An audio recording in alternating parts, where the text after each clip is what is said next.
Bonjour à tous. Oui, bonjour. Bonjour. Alors, désolé, tout à l'heure, j'ai eu un appel, c'est pour ça que je suis descendu. Et non, je suis pas musulman, je suis chrétien. Moi, je suis monté juste pour poser des questions aux musulmans qui vont venir.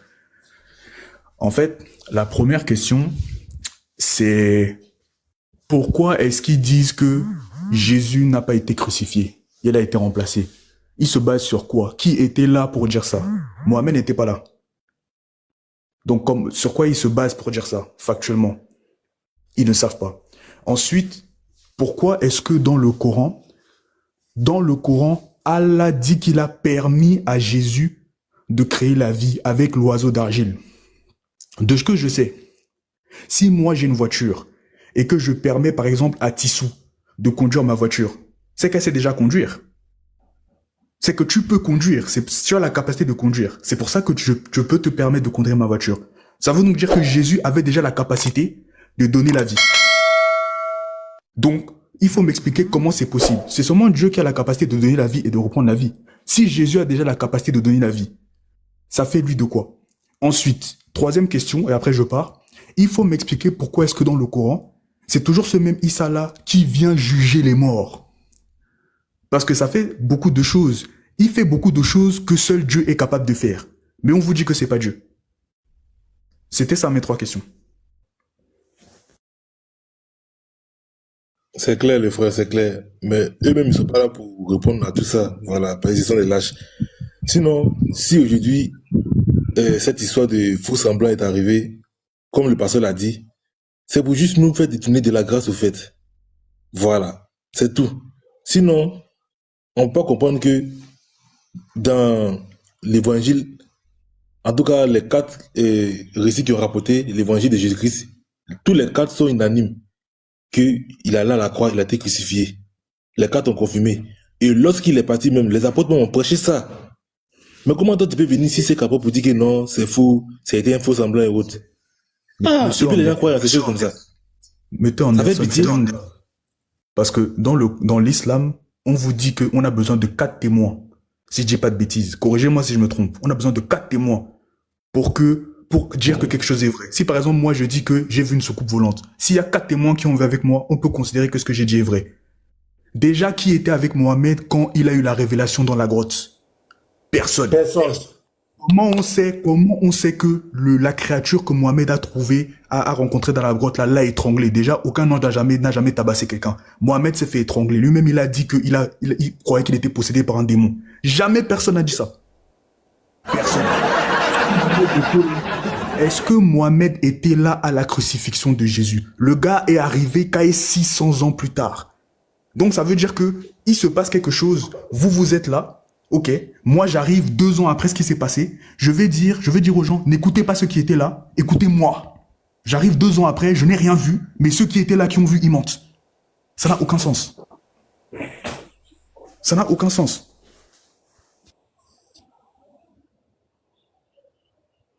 Non, j'acclame. Très bien.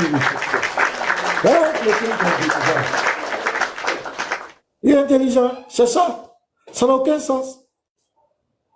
Tu ne connais même pas Jésus, tu ne connais pas, tu n'es même pas là-bas, 6 siècles. Et tu viens nous emmerder, mettre la confusion. Allez. Merci frère. Bible Coran qui a menti sur la crucifixion de Jésus. Il y a un menteur quelque part, les deux ne peuvent pas dire la vérité.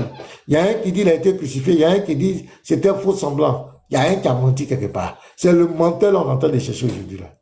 Parce que les gens disent, pourquoi il dit il va à la croix, et puis il dit, il a prié, c'est ta volonté. On a expliqué. Mais là, venez nous expliquer le faux semblant là. Venez nous expliquer.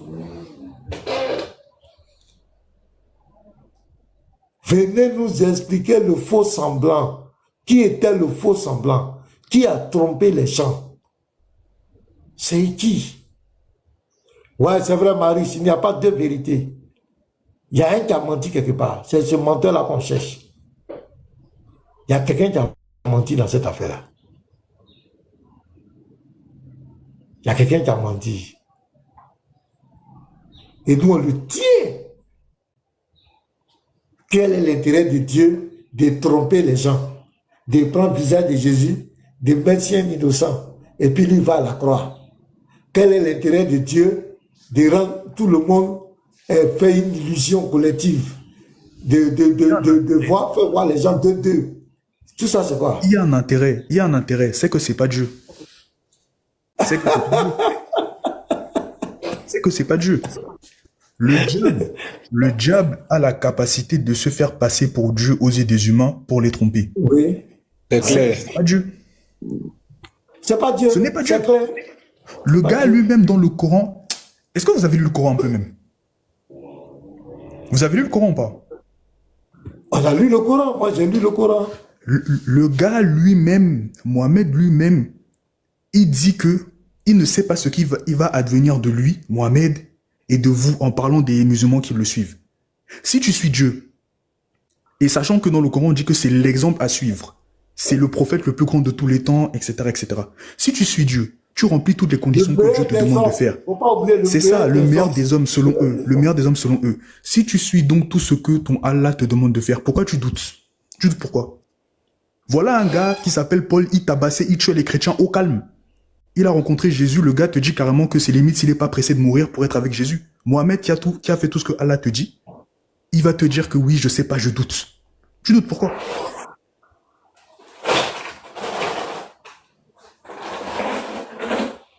Donc c'est clair, frère, c'est propre.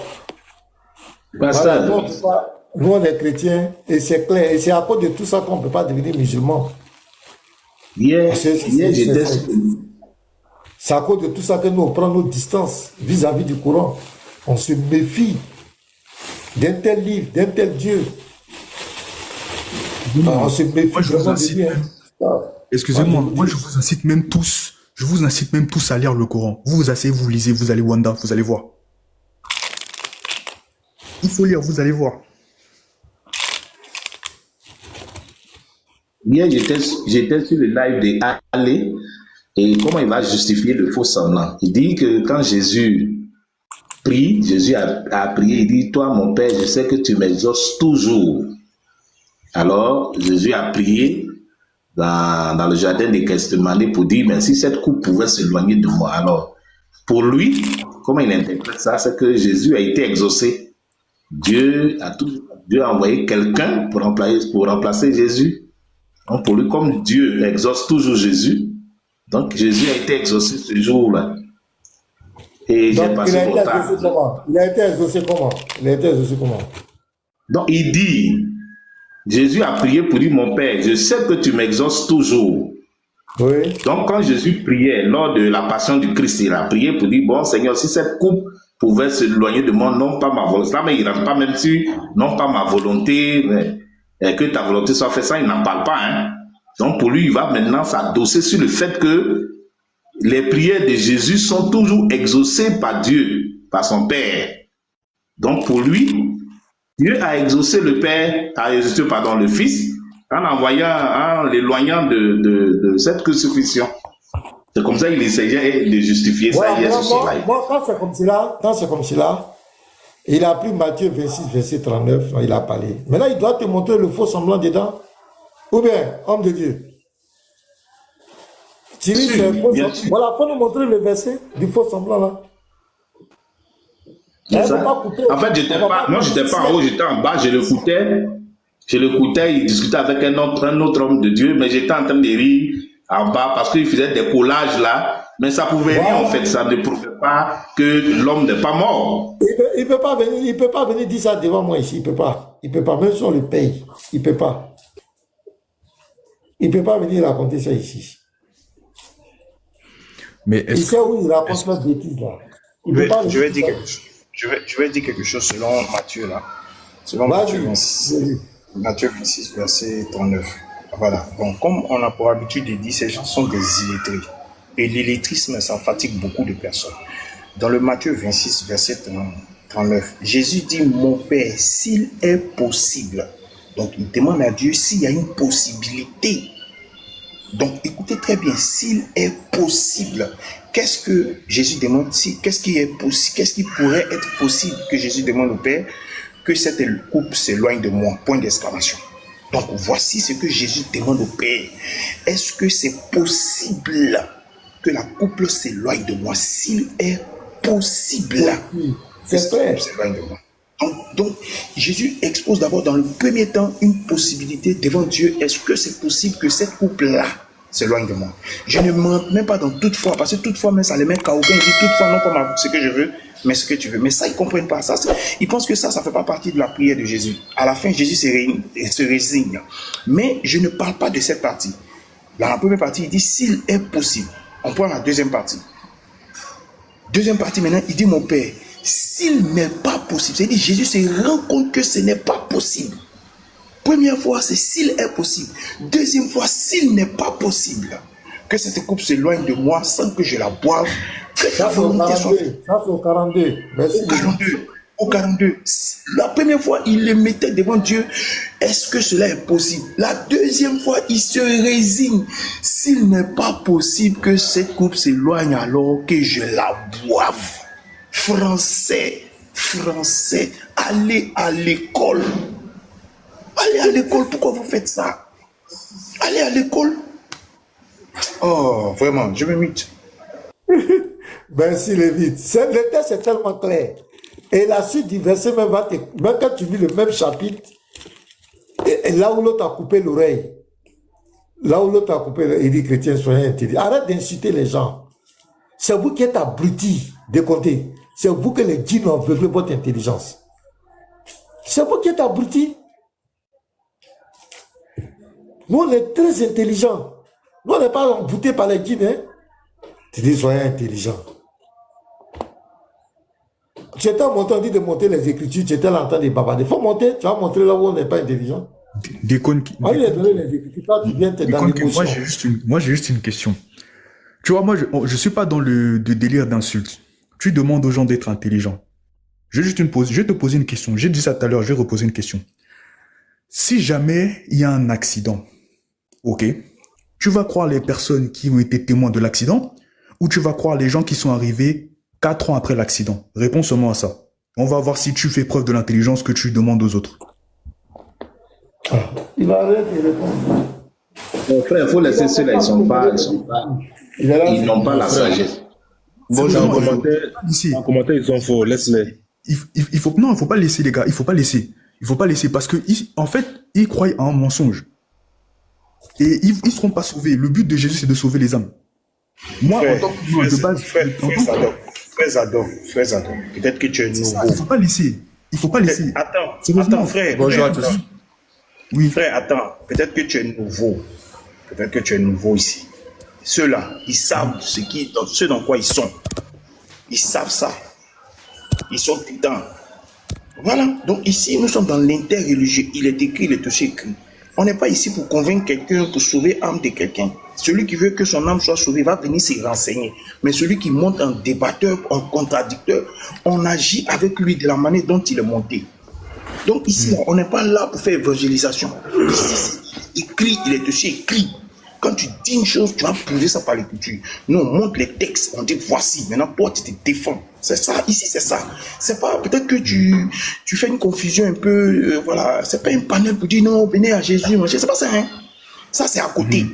Souvent, même le pasteur, là, quand il loue son live, là, il fait ça d'abord. Et puis, quand il finit, maintenant, on rentre dans l'interreligieux. C'est pas la même chose. C'est différent.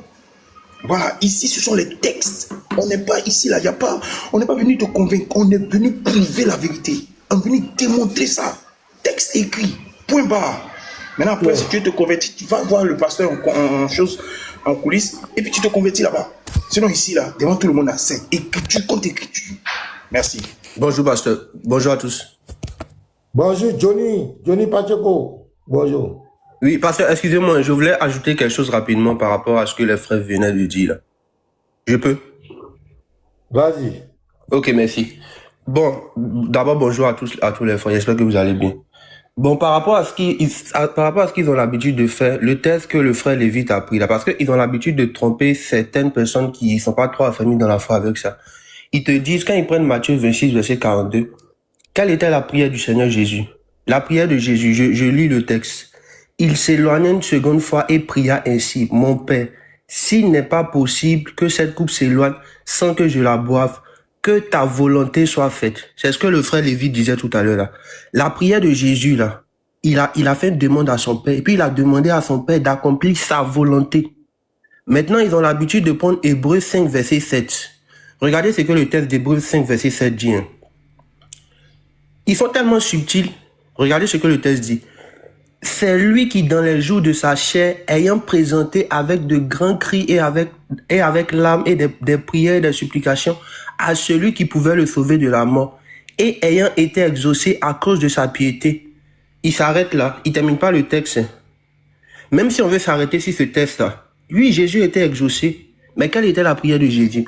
Jésus a demandé à son Père, il voulait être sauvé de la mort, mais il a demandé à son Père d'accomplir sa volonté à lui. Donc lui, il était exaucé dans le sens où la volonté du Père était accomplie. Maintenant, ils s'arrêtent pas, ils font semblant de s'arrêter à ce texte. Pourtant, la phrase n'est même pas terminée. Quand tu vas au verset 8, qu'est-ce que le verset 8 dit? Le verset 8 te dit, a appris, bien qu'il fût le fils, il a appris bien qu'il fût fils, l'obéissance par les choses qu'il a souffaites. Ça veut dire le même texte de Hébreux 5, verset 7 là. Il s'arrête au verset 7, alors que juste au verset 8, on te dit, bien qu'il fût fils, l'obéissance c'est quoi? Quand tu apprends l'obéissance, c'est quoi? Tu apprends à faire quelque chose qui n'est pas de ta volonté. Donc ça s'explique tellement. Et puis le verset 8 te parle de souffrance. On dit, il a appris l'obéissance par les choses qu'il a souffaites. Et puis ça n'a pas de sens même de prendre Hébreu écrit par Paul pour justifier le fait que le Seigneur Jésus soit pas mort à la croix. Parce qu'il y a plein de textes même où Paul te parle de la mort de Jésus.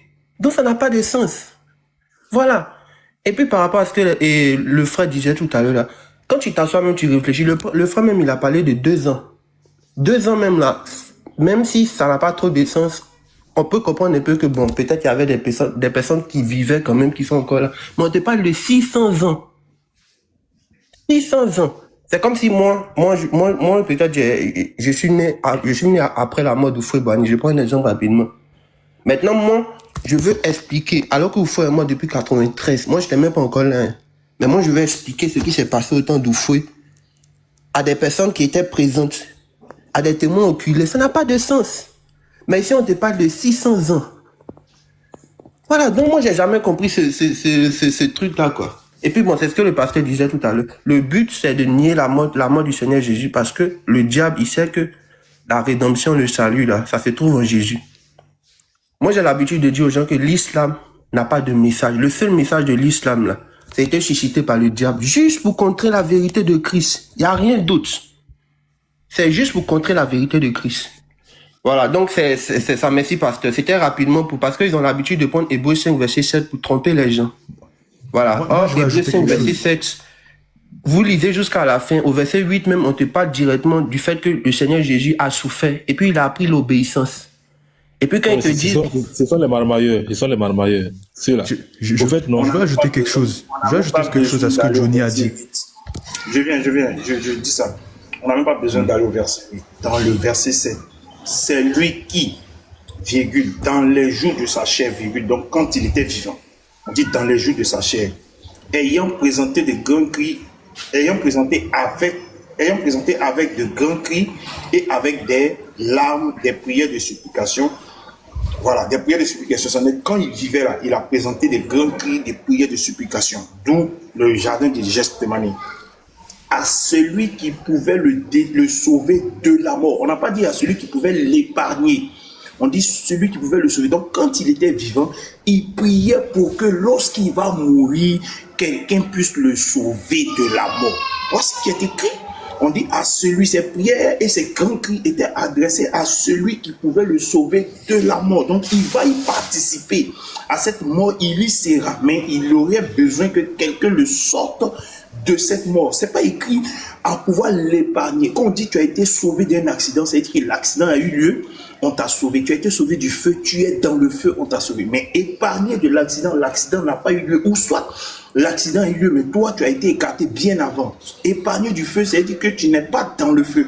Mais ici c'est clair, à celui qui pouvait le sauver de la mort. On sauve de quelque chose. Donc tu peux pas être dans quelque chose, ou du moins tu ne peux pas ne pas être dans quelque chose et puis on va te dire que tu as été sauvé de cette chose. Ça n'a pas de sens. Allez à l'école encore une fois de plus. Allez à l'école. On délite. Je dis on m'a sauvé de ma maison. C'est-à-dire que je suis dans ma maison et puis on m'a sauvé de là. Mais je ne suis pas dans ma maison, on me dit on m'a sauvé de ma maison. Ça a quel sens? Ça a quel sens? Allez à l'école. Oh, je m'ai mis. Est-ce que vous savez que si vous parlez beaucoup avec les musulmans, ils vont vous dire que ils ne lisent pas la Bible parce que la Bible est corrompue. Est-ce que vous savez ça? Est-ce que vous savez ça? On vous a déjà dit ça ou pas? Fiche. Ils nous chantent ça en longueur de journée. Ok, justement. Attendez, monsieur Lévite, justement. Vous-même, vous avez dit, parce que c'est quand vous avez dit ça que j'avais jamais oublié ce truc-là. Vous-même, vous avez dit c'est écriture contre écriture. Les musulmans prennent des versets que vous citez tous là pour dire que ça confirme leur truc. Moi, je vous demande donc, pourquoi est-ce qu'ils vont prendre les versets d'un livre qui est soi-disant corrompu pour confirmer leur truc? La Bible est corrompue. Pourquoi tu prends des versets de la Bible? Pourquoi tu prends des versets de la Bible pour confirmer ton truc? Puisque c'est ton truc qui dit que la Bible est corrompue. Mais ça va te dire d'aller chercher dans la Bible qui est corrompue pour dire que c'est la vérité. Bluetooth mode. C'est ce que le pasteur Lévi disait là. Tout ça, ce sont des arguments qu'on a déjà tout ça balayé. Voilà, ce sont des gens, tantôt, quand ça les arrange, c'est pas falsifié. Mais quand ça les arrange pas, là, ils vont prendre ça pour venir dire que lui, la Bible se contredit. Même côté la mort là même là. Souvent, quand c'est chaussures là, qu'est-ce qu'ils vont faire? Ils vont dire non. Pourquoi Matthieu dit que c'est Jésus qui a pris la croix, et puis Jean dit que non, c'est Simon qui a pris la. C'est-à-dire, quand c'est chaussures, c'est contradictoire. Donnez-moi une motion, les gars. Je vais monter une vidéo là, et puis on va faire un peu de. Je vais monter une vidéo là, d'un jeune homme là. Je ne sais pas si vous le connaissez. Bon, c'est parti. On a dit que c'est vraiment c'est quelqu'un, il est fort dans les débats des musulmans, tout, et puis il défend sa religion, et puis c'est quelqu'un, il aime beaucoup les chrétiens. Voilà, mais vous voyez le vieux qui est là. On a dit que c'est vraiment c'est quelqu'un, il est fort dans les débats des musulmans, tout, et puis il défend sa religion, et puis c'est quelqu'un, il aime beaucoup parler mal des chrétiens. Voilà, mais il y a un pasteur, vous voyez le pasteur qui est en haut là. Voilà, le pasteur qui est là, c'est vraiment, lui, c'est son calmeur. Voilà, ils ont débattu et vraiment, il a défendu et puis il maîtrise la Bible aussi. Voilà. Et aujourd'hui, il y avait une vidéo et puis il y a quelqu'un qui l'a tagué dans les commentaires là. Pourtant, je me souviens pas de son nom. En tout cas, c'est quelqu'un, j'aimais beaucoup cette vidéo, mais j'ai oublié son nom. Voilà, donc taguez-le qui voit ma vidéo et puis là, il va me soutenir parce que dans cette la bataille est rude, les gars. Et ils sont tellement gênés dans les commentaires, donc venez à se prendre. Vous voyez le vieux qui est là. On a dit que c'est vraiment c'est quelqu'un, il est fort dans les débats des musulmans, tout, et puis il défend sa religion, et puis c'est quelqu'un, il aime beaucoup parler mal des chrétiens. Voilà, mais il y a un pasteur, vous voyez le pasteur qui est en haut là. Voilà, le pasteur qui est là, c'est vraiment, lui, c'est son calmeur. Voilà, ils ont débattu et vraiment, il a défendu et puis il maîtrise la Bible aussi. Voilà. Et aujourd'hui, il y avait une vidéo et puis il y a quelqu'un qui l'a tagué dans les commentaires là. Pourtant, je me souviens pas de son nom. En tout cas, c'est quelqu'un, j'aimais beaucoup cette vidéo, mais j'ai oublié son nom. Voilà, donc taguez-le qui voit ma vidéo et puis là, il va me soutenir parce que dans cette la bataille est rude, les gars. Et ils sont tellement gênés dans les commentaires, donc venez à se prendre. D'accord. Vous voyez le vieux qui est là. Vous connaissez? Ça va provoquer.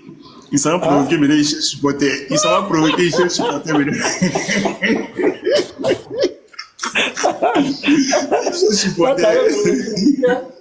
Il cherche supporter. Didier, on a quand même te soutenir. Si vous le connaissez, quel est son nom, même, ce jeune homme-là? Il s'appelle Daniel Oli. Taguez-le, Daniel Oli. Il a qu'à venir, qu'il vienne. Voilà, nous, on est vaccinés. Tu t'as provoqué les gens. Maintenant, tu t'amuses. Ils ont commencé à t'attacher. Ça va aller. On va C'est ça, ça pasteur. Tu as vu, tu as des fans déjà. On dit passer le calmeur, il est le calmeur de Diane. Pasteur est vraiment le calmeur. Ce que je voulais dire ici, c'est que Sadok dit. En réalité, moi, j'ai compris que quand tu débats avec un musulman, il faut avoir la Bible ouverte. Quand il prend un texte, il faut le lire avec lui. Parce qu'il donne l'impression de mémoriser des textes là. Ils occultent des choses, souvent même ils font des ajouts. Donc il faut avoir la Bible avec la loupe même. Pour ne pas qu'ils tordent. Parce que quand je regarde des boulangers bibliques comme les Allées, les Camara, derrière mon téléphone, je ris jusqu'à... Je vois que des gens tordent le fessé. Et puis je me demande, mais vraiment le Christ a laissé du travail aux musulmans, hein, l'insomnie totale. Parce que le fait qu'il soit Dieu là même là, ça fait qu'ils passent des nuits blanches. Ils n'arrivent pas à supporter. Bon, malheureusement, j'allais dire heureusement pour nous que c'est une vérité et malheureusement pour eux qui ne voient pas la vérité. clair. Donc, pasteur, c'est ça. Ce jeune-là, on va faire pour qu'il puisse... il veut aussi que ses vidéos soient boostées. Il apprécie bien ce que tu fais. Donc, c'est ce que je disais la fois dernière. Ouais, que tu fais ici. donc, on t'arrête ici, hein. Si ça...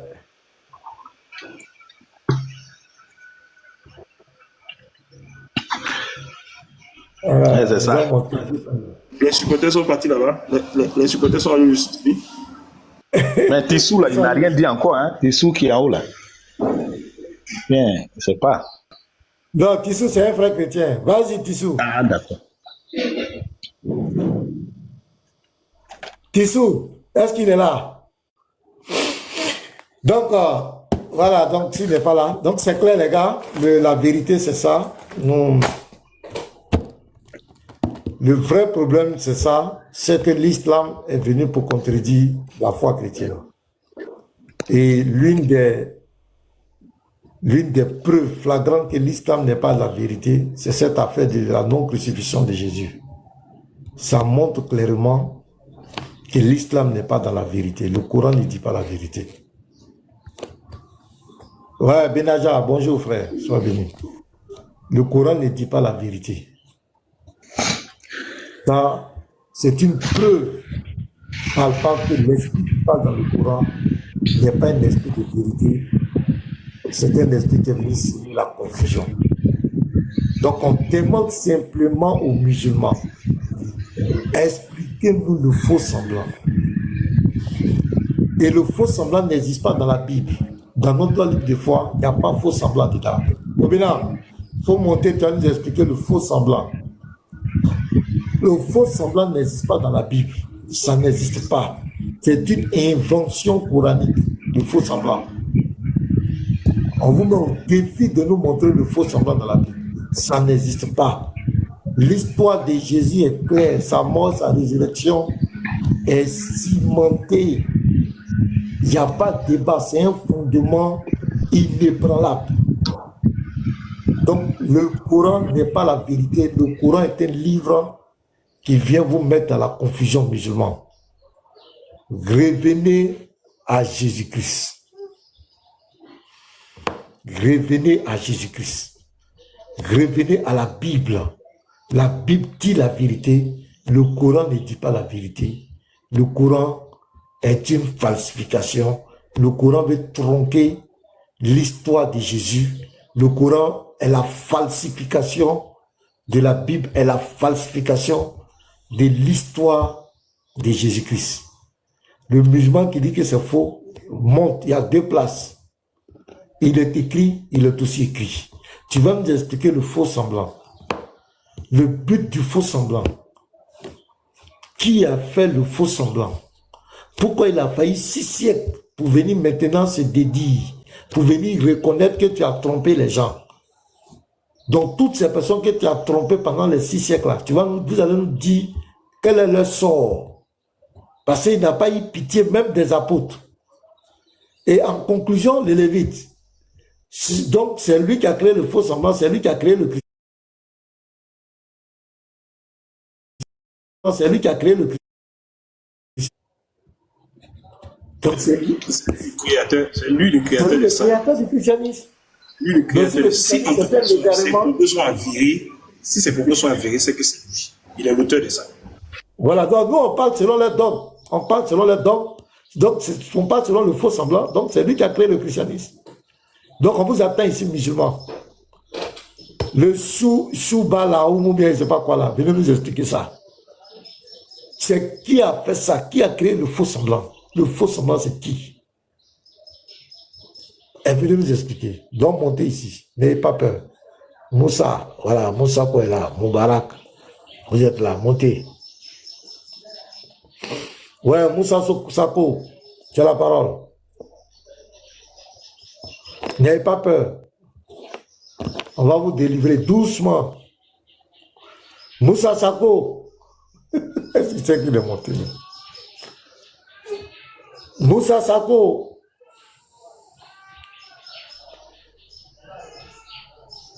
Combien on monte? Tu vas nous expliquer. Combien il ne faut pas avoir peur pour monter. Qui a créé le faux semblant? Combien Parce que vous avez trop divagué dans la Bible. Non, pourquoi Matthieu 26, 30, on vous explique, vous ne comprenez pas. Vous allez nous expliquer faux semblant là maintenant. Vous allez dire aux gens,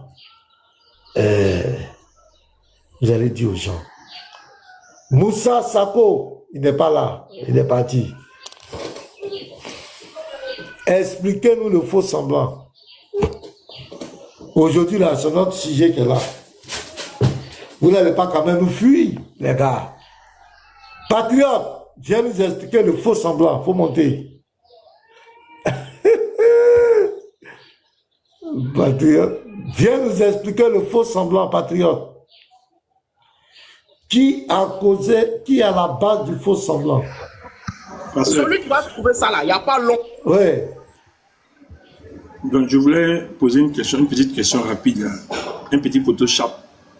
Ouais. Quand j'ouvre le Coran, je vois que Allah s'est défini comme le Dieu miséricorde, très miséricorde. C'est-à-dire qu'il a dépassé la miséricorde. Lui, il est au-dessus de la miséricorde, il est très miséricorde. C'est pas ça? Très, tout. Il est tout miséricorde même. Tout miséricorde, très miséricorde, tout ça là. Lui, c'est la miséricorde à l'extrême même. C'est pas ça? Oui. Bon, ok, je comprends pas pourquoi, lorsque j'essaie de faire une comparaison, je vois que le fait qu'ils disent qu'il est très ou tout miséricorde, ça n'a pas de sens. Pourquoi je dis ça? Nous, il y a deux dieux qui sont présentés. Il y a Jésus qui est Dieu. Il y a Allah qui se dit Dieu aussi. Donc deux dieux sont présentés. Il y a un entre les deux qui se dit très miséricorde, tout miséricorde. C'est-à-dire que lui, il s'exprime, il dit. Maintenant, il y a deux cas de figure, on va dire deux cas de figure similaires. Il y a dans la sourate 4, verset 16, verset 17 à 18, il y a des gens à qui Allah dit que l'absolution ne leur est pas accordée lorsqu'ils sont en fin de jour sur terre. Même s'ils se répondent, ils n'accordent pas leur pardon. Le deuxième cas de figure, le brigand à la croix est Jésus, notre Dieu. Il est à la fin de ses jours sur terre. Lui, il demande pardon, il reconnaît que Jésus est Dieu, il reconnaît que Jésus est son sauveur, tout ça, puisqu'il dit, quand tu reviendras dans ton royaume, prends-moi avec toi. Donc, il a reconnu son état de pécheur, il a dit ça à son frère. Et voilà que Jésus dit, aujourd'hui même tu rentres. Il est à la fin de ses jours. Jésus le fait rentrer. Ah là, il y a des gens qui sont à la fin de leur jour. Ils refusent de leur faire rentrer. Bon, je veux savoir, entre les deux là, qui est très miséricordieux? Dans ces deux actions, ces deux faits qui sont carrément similaires, qui est très miséricordieux? C'est ma question. Ah, mais c'est Jésus. C'est Jésus-Christ qui est le très miséricordieux. Il n'a qu'à déchirer ce titre. Il n'a qu'à enlever ce titre-là. Il n'a qu'à déchirer ça. Ça ne lui convient pas. Ce titre-là ne lui convient pas. Parce que tu ne peux pas dire être une chose et puis dans les faits, on retrouve le contraire. On retrouve la méchanceté dans tes faits. Dans tes faits, pardon. On retrouve une méchanceté qui ne dit pas son nom. Le gars est en train de dire, il est à la fin de ses jours, il se répand vers toi. Tu refuses de lui accorder le pardon. Voilà un cas similaire qui se présente dans les Écritures bibliques. Le gars à la fin de ses jours, il demande pardon, on le fait rentrer. Maintenant, toi qui refuses, et puis tu dis, tu oses prétendre que tu es très miséricordieux. Bon, moi je ne comprends pas. C'est du mensonge carrément. C'est du mensonge carrément qu'il a dit. Parce que très miséricordieux, tout miséricordieux, ça veut dire que tu dois être à l'extrême. Quel que soit, il n'y a pas un cas devant toi qui doit être au-dessus. C'est toi qui dois être au-dessus. Puisque tu es le tout miséricorde. Tout ça là, c'est pour toi. Mais ta miséricorde là, le gars il entend un chat, il demande pardon, tu refuses. Bon, moi je ne vois pas. Je me mute. Non, c'est clair. Les Lévites, ce que tu dis, c'est ça. C'est ce qui montre. Ça dit le Coran, le Dieu, l'esprit du Coran, il fait des déclarations, mais en réalité, il n'est pas crédible. Il n'est vraiment pas crédible. Il faut dire la vérité. Par exemple, ce que tu viens de dire, très miséricordieux, tout miséricordieux, ça met en cause encore le salut même du musulman. Parce que dans le Coran, il est développé que le musulman doit être sauvé par ses propres actions. C'est par ses œuvres qui vont peser. À partir du moment où on pèse les œuvres de quelqu'un pour qu'il soit sauvé, il n'y a plus de miséricorde. Il n'y a plus de miséricorde. On parle par exemple du passage obligatoirement dans l'enfer. Bon, toi tu es très miséricordieux, tout miséricordieux. Tu vas faire passer le pieux. Ça dit le pieux, celui-là, même qui est le modèle, même qui est l'exemple. Tu vas le faire passer obligatoirement dans un endroit lugubre, dans cet endroit abominable. Alors que toi-même, tu dis que tu as créé cet endroit-là pour les mécréants, pour ceux qui ne te craignent pas. Maintenant, le pur, là, lui, va chercher quoi là-bas? Or, tu te présentes comme le très miséricordieux, le tout miséricordieux. Ça dit que quand tu lis, le Dieu de l'islam n'est pas cohérent. Il n'est vraiment pas cohérent. Il dit une chose, il fait son contraire. Il fait des promesses, il ne les accomplit pas. Jamais il va faire une promesse, tenir à ses promesses. C'est pourquoi il ne peut pas être crédible. Et c'est la même chose sur la Sourate 4, verset 157. Il n'y a aucun, les Juifs n'ont jamais parlé d'incertitude. Les Romains n'ont pas parlé d'incertitude. Avant Mohamed, il n'y a pas quelqu'un qui a mis en doute la crucifixion de Jésus. Tous les chrétiens sont unanimes. C'est clair. Donc je ne vois pas vraiment pourquoi on doit croire au Coran, on doit croire à ce que le Coran dit. Pour moi, on ne peut pas croire au Coran. Pour moi, le Coran n'est pas un livre de vérité. Quand tu l'étudies, tu le lis, tu vois qu'il y a trop de confusion dans ce livre. Et on ne peut pas prendre un livre confus pour venir combattre la Bible, pour venir combattre le dogme des chrétiens. Et c'est ce que je disais hier à Ahmed. J'ai dit, nous là, nous on ne peut pas devenir musulmans, pas parce qu'il a marié 6 ans d'abord, mais c'est parce que Mohamed est venu contredire notre livre de foi, Mohamed est venu contredire Jésus-Christ. Nous on ne peut pas l'accepter, un chrétien ne peut pas suivre Mohamed parce qu'il est venu contredire notre dogme. Or, bonjour, dans notre livre de foi, Jésus dit dans Luc 10, verset 16, celui qui écoute les apôtres, écoute-lui Jésus. Celui qui rejette les apôtres, rejette-lui Jésus. Ça, c'est notre livre de foi qui nous dit. Les apôtres ont enseigné que Jésus était fils de Dieu. Ils ont enseigné la divinité de Jésus. Ils l'ont même adoré. Le Coran vient nous faire croire que Jésus est un saint prophète de Allah. Issa, on change son nom là-bas. Mais on ne peut pas croire au Coran. Les apôtres disent qu'il n'y a de salut en aucun autre nom. Les apôtres confessent dans Acte 4, eux tous étaient là. Ils ont confirmé que Jésus a été crucifié. Regardez, les gars, Acte 4. Acte 4. Donc, c'est trop facile.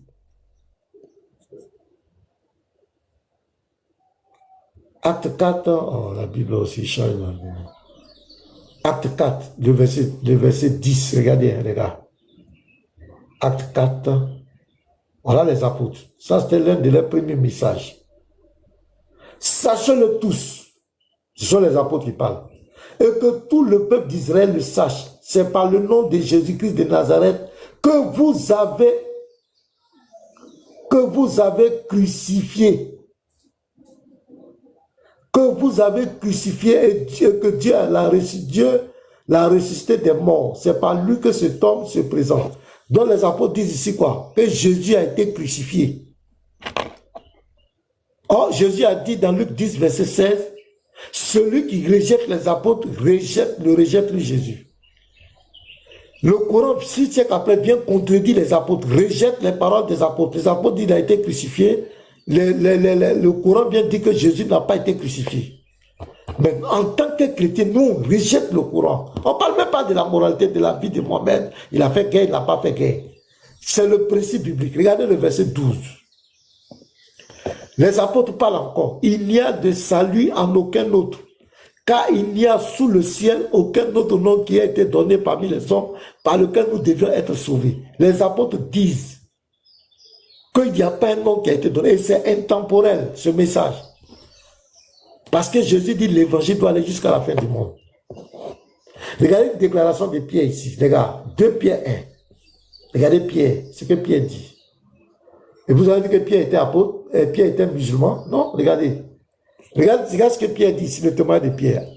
2 Pierre 1, le verset 17. Car il a reçu de Dieu le Père, honneur et gloire, quand la gloire magnifique lui fit entendre une voix qui disait, celui-ci est mon fils bien-aimé en qui j'ai mis toute mon affection.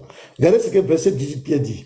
Et nous avons entendu cette voix venant du ciel, lorsque nous étions avec lui sur la sainte montagne.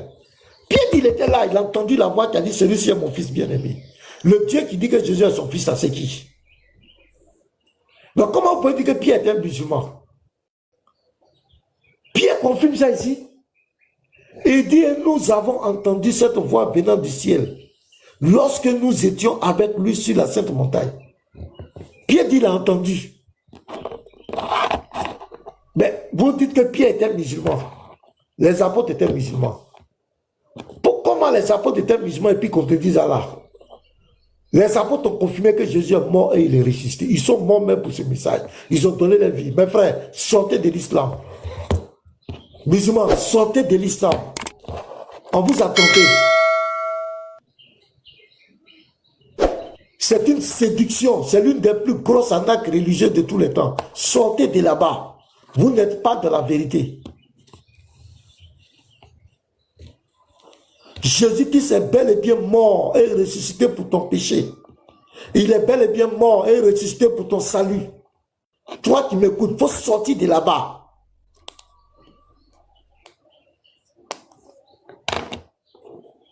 Sortez de là-bas, Oden. On vous a trompé, Oden. Sors là-bas pour sauver ton âme. On vous a mis dans un quiproquo. C'est une marmaille, Oden. Sors de là-bas. Il faut sauver ton âme. Jésus-Christ, viens, Jésus. C'est lui qui a la solution à ton péché. C'est lui qui a payé le prix pour toi. Le diable ne veut pas que tu sois sauvé. C'est pourquoi il nie la crucifixion de Jésus.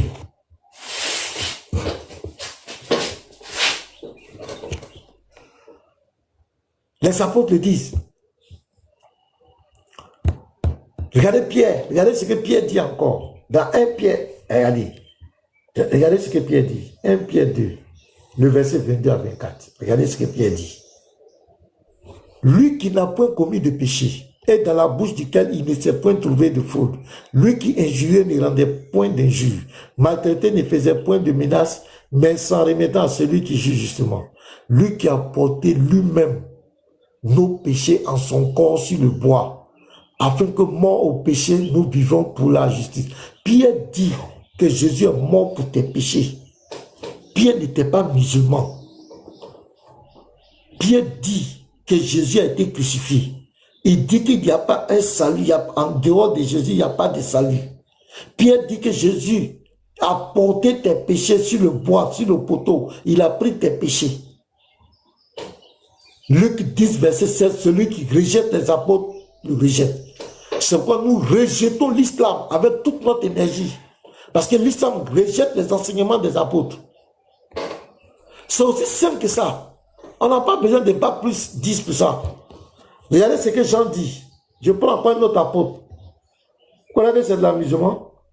1 Jean 2. Mes petits enfants, je vous écris ces choses afin que vous ne péchiez point. Et si quelqu'un a péché, nous avons un avocat auprès du Père, Jésus-Christ le juste. Il est lui-même une victime expiatoire pour nos péchés. Non seulement pour les nôtres, mais aussi pour ceux du monde entier. Voilà Jean qui parle. Il dit Jésus est une victime expiatoire pour nos péchés. Il est mort pour nos péchés. C'est l'apôtre Jean qui dit ça. Jean a parlé, Pierre a parlé, puis nous on va écouter qui? Et ils étaient contemporains. Ils mangeaient avec Jésus, dormaient avec Jésus, ils ont parlé. Quelqu'un va venir 6 siècles après pour raconter. Non, ça passe pas comme cela. Ça, c'est trop facile. Regardez ce que Jean dit encore. Dans Apocalypse 5. Regardez ce que Jean dit. Vous voyez que c'est de l'amusement. Ceux qui veulent jouer avec votre vie. Regardez ce que Jean dit, l'apôtre Jean dit. Et il chantait un cantique nouveau en disant, tu es digne de prendre le livre et d'en ouvrir les sceaux, car tu as été immolé. Il parle de la mort du Messie, c'est Jean qui parle. Et tu as racheté pour Dieu par ton sang. Il a versé son sang à la croix. Des hommes de toute tribu, de toute langue, de tout peuple et de toute nation. Tu as fait d'eux un royaume et des sacrificateurs pour notre Dieu et ils régneront sur la terre. Vous comprenez? Voilà l'apôtre qui parle ici. Ceux-là, ils étaient avec Jésus.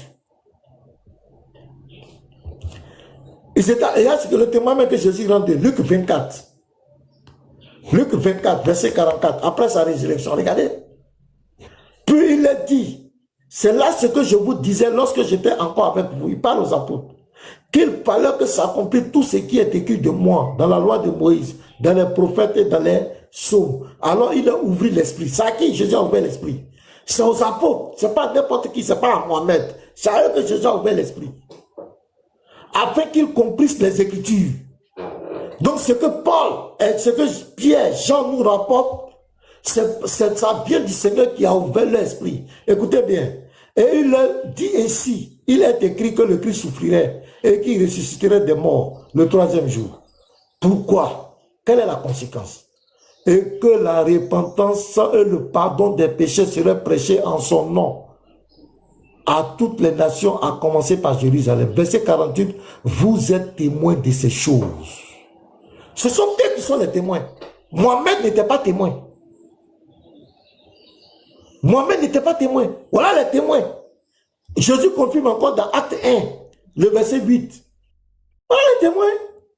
Et maintenant, écoutez les vendeurs d'illusions. Mais vous recevrez, il parle des apôtres, mais vous recevrez, Mohamed n'est pas dedans, une puissance, le Saint-Esprit subvenant sur vous, et vous serez mes témoins. Ce sont les apôtres qui sont les témoins. Les apôtres disent que Jésus est mort et il est ressuscité. Pour le salut de l'humanité. Point. Point barre. On s'en fout de tout charabia. On s'en fout de je ne sais pas qui. Qui va dire quoi encore? Les apôtres ont bouclé la boucle. Maintenant, toi, il faut aller perdre ton âme. Il faut aller écouter les vendeurs d'illusions. Il faut laisser ce que les apôtres ont dit. Jésus lui-même a dit. Il faut le laisser. Il faut aller écouter ces gens-là. Écouter les gens. Tu vas perdre ton âme. Il faut aller les écouter. Il ne faut pas lire ta Bible. Il ne faut pas croire à ton livre de foi. Vraiment, ils croient à leur livre de foi. Ils disent que les femmes. Nous aussi, on croit à notre livre de foi. On ne bouge pas. Personne ne bouge. De toute façon, ils ne bougent pas. Toi aussi, tu ne bouges pas. Ton livre de foi dit Jésus a été crucifié. On s'en fout des sourates 4, verset 157. Est-ce que tu me comprends? De toute façon, je sais, attends, je répète encore. On s'en fout de sourate 4, verset 157. Ma Bible a parlé, mon livre de foi a parlé. Point. On s'en fout de je ne sais pas de qui. Même maintenant, je n'ai qu'à prendre le micro, parler du haut. On s'en fout de ça. Les apôtres ont parlé, mon livre de foi est clair. Même si un prophète veut, il n'a qu'à diviser le soleil. On ne fait rien ça. La terre, il n'a qu'à diviser la terre en 4 morceaux. On veut un morceau à Bundiali, il n'a qu'à envoyer un morceau à Korogo. On ne fait rien avec ça. Jésus dit, le prophète qui va venir là, s'il vient du désert là, il dit s'il vient du désert, et puis il fait un miracle, il déchire le soleil en deux là. Jésus dit, ne l'écoutez pas, c'est un faux prophète. C'est fini. Ouais. On s'en fout de ça. Chrétien, ton livre de foi a parlé, tu dis, tu sais quoi? En dehors de Jésus, il n'y a pas sauveur. Tu cherches quoi? Jésus dit, je te donne la vie éternelle. Tu cherches quoi? Jésus est mort, il est ressuscité. Les apôtres disent, Christ est mort pour tes péchés. Voilà ce que la... Attends, je vais vous donner un verset. Voilà ce que Paul dit ici.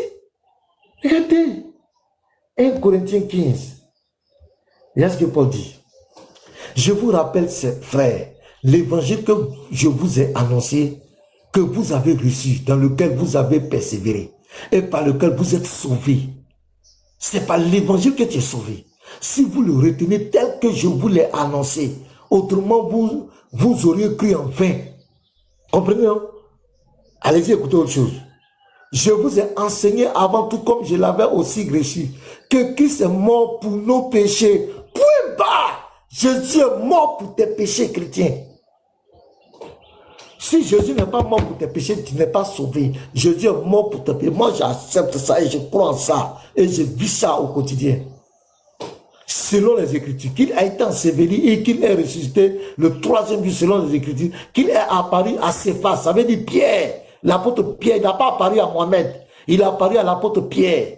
Puis aux 12, les 12 apôtres. Ensuite, il est apparu à plus de 500 frères à la fois. C'est extraordinaire. Comment Jésus apparaît à 500 personnes à la fois?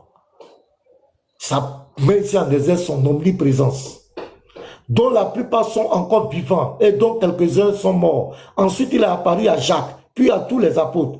Après eux tous, il m'est apparu À moi, même Paul, Jésus lui a apparu, comme à l'Aboton. Car je suis le moindre des apôtres, je ne suis pas digne d'être appelé apôtre. On t'a pardonné, tu étais dans l'ignorance. Dieu t'a sauvé. Parce que j'ai persécuté l'église de Dieu, on t'a pardonné, Paul. Il n'y a pas de problème. Par la grâce de Dieu, je suis ce que je suis, et sa grâce envers moi n'a pas été vaine. Loin de là, j'ai travaillé plus que tous. En tout cas, tu as souffert. Et quand il y avait donc un médecin à côté de toi, on t'a tellement bouté à cause de Jésus. Vous savez que Luc était un médecin, non? Vous croyez que c'est par hasard que Luc était avec Paul? On l'a trop frappé à cause de Jésus. Mais la grâce de Dieu qui est avec moi. Regardez le verset 11. Ainsi donc, que ce soit moi, que ce soit eux, les apôtres, voilà ce que nous prêchons et c'est ce que vous avez cru. Christ est mort pour nos péchés. C'est ce que les apôtres ont enseigné. On s'en fout de Sourate 4, verset 157. On s'en fout de ça. Ça ne nous engage pas. Issa, c'est Issa qui a fait faux semblant. Ils ont fait leur faux semblant. Ils n'ont qu'à régler ça là-bas. Allez, loin. Ben vous n'allez pas prendre votre faux semblant et venir mettre dans la Bible. Vous allez le trouver sur votre chemin. Votre faux semblant là, gérez ça là-bas. En Arabie là-bas, chez les Arabes. Mais vous n'allez pas prendre ça pour venir imposer ça dans la Bible. Ce mensonge ne passera pas. Tant que nous on est là, vous allez le trouver sur votre chemin. La Bible est claire. Le dogme des chrétiens est clair. Il est limpide. Christ est mort pour nos péchés. Il n'y a pas de débat. Il n'y a pas, c'est-à-dire que est-ce que c'est son pied, c'est sa tête, est-ce que c'est Jean qui était à sa place, est-ce que c'est nanani. Il n'y a pas ça dans la Bible ici. Christ est bel et bien mort et ressuscité pour le salut de l'humanité. Il faut que ce soit clair dans l'esprit de tous et que les chrétiens restent fermes sur les livres de foi. Voilà pourquoi on ne peut pas reconnaître Mohamed. Il a fait guerre, il a pris femme. Ça c'est dans un autre débat. Mais dans le principe chrétien, selon notre dogme, on ne peut jamais suivre Mohamed. Parce qu'il coche toutes les cases pour qu'on le rejette. Il est venu nous contredire le message de l'évangile. C'est pourquoi on ne peut pas l'accepter. Et je dis aux chrétiens, restez sereins. Regardez ce que l'apôtre Paul nous dit ici. Eh, Paul, notre bien-aimé. Paul, c'est un garçon, hein? Paul, c'est un garçon. Je m'étonne que vous vous détournez à Galates 1, verset 6, que vous détournez proprement de celui qui vous a appelé par la grâce de Christ pour passer à un autre évangile. On va vous circoncire, on va faire nanani. Non pas qu'il y ait un autre évangile. Il n'y a pas un autre évangile. Je vous ai donné l'évangile 1 Corinthiens 15, le verset 1 à 3. L'évangile, c'est que Christ est mort pour nos péchés. Il n'y a pas deux. Mais il y a des gens qui vous troublent et qui veulent renverser l'évangile de Jésus. Donc déjà, ça c'est une prophétie à double dimension. Déjà, au temps de Paul, il y avait des gens qui voulaient renverser l'évangile de Jésus. Si tu ne fais pas circoncis, si tu ne vas pas tant, tu ne suis pas la loi de Moïse. Maintenant, la question qu'on pose, vous dites que c'est la loi de Moïse, Jésus devait suivre vos trucs. Maintenant, la loi de Moïse était là. Pourquoi Jésus parle de la bonne nouvelle? Ça, c'est une question, hein. Voilà. J'ai dit, oh, la loi de Moïse était là, non? Vous dites que c'est ça, on devait suivre pour être sauvé, non? Maintenant, pourquoi Jésus parle de bonne nouvelle? La bonne nouvelle, c'est quoi? La loi de Moïse est déjà là. Et je veux qu'on suive, ça doit les gars. Maintenant, pourquoi on parle de bonne nouvelle? Quand vous allez réfléchir à ça, vous allez réfléchir, vous allez devenir intelligent. Pourquoi Jésus a parlé de la bonne nouvelle? On va revenir à ça. Il dit, ils veulent renverser l'évangile de Jésus. Actuellement, il y a des gens qui veulent renverser l'évangile de Jésus. Et l'une des religions qui a été établie pour renverser l'évangile de Jésus, c'est l'islam et c'est le Coran. C'est clair. De renverser l'évangile de Jésus. Il y a les kémites aussi. Eux-mêmes pour eux là. Jésus même n'a pas existé. Là, ils disent même pour eux là, et ils ont dépassé la 12. Pour eux-mêmes là, il n'a pas existé même. S'il existe même, s'il existe, Vous allez dire qu'il allait à la croix. Vous pouvez même là. Le gars, il n'existe même pas. Il n'est même pas que tu dois tenter de dire qu'il est mort même pour tes péchés. Il n'existe même pas. C'est un mythe. Regardez-moi. Tout ça, c'est pour renverser l'évangile de Jésus. Verset 8. Mais quand nous-mêmes, il dit nous-mêmes les hommes, nous les apôtres, quand un ange du ciel annoncerait un autre évangile que celui que nous vous avons prêché, qu'il soit maudit. L'évangile, c'est que Jésus est mort pour nos péchés. Le Coran dit que Jésus n'est pas mort pour nos péchés, n'est pas mort pour le péché de quelqu'un. Donc l'évangile, le Coran est quoi alors? Il est anathème. Ça, c'est notre livre de foi. Et on ne joue pas avec ça. L'apôtre nous met en garde. Si nous croyons en Paul, c'est fini. Il n'y a que débat. Si nous croyons la Bible, il n'y a pas de débat. Qui peut nous distraire? Notre livre de foi est clair. Mais quand nous-mêmes, quand un ange du ciel annoncerait un autre évangile, le Coran venait annoncer un autre évangile. Donc selon la Bible, il est anathème, il doit être rejeté. Le Dieu de l'islam, le Dieu, son ange qu'il a envoyé, Djibril, son prophète, le Coran, tout est faux pour nous, c'est anathème. Parce que c'est un autre évangile. Verset 9. Nous l'avons dit précédemment, et je le répète à cette heure. Si quelqu'un vous annonce un autre évangile que celui que vous avez reçu, qu'il soit anathème.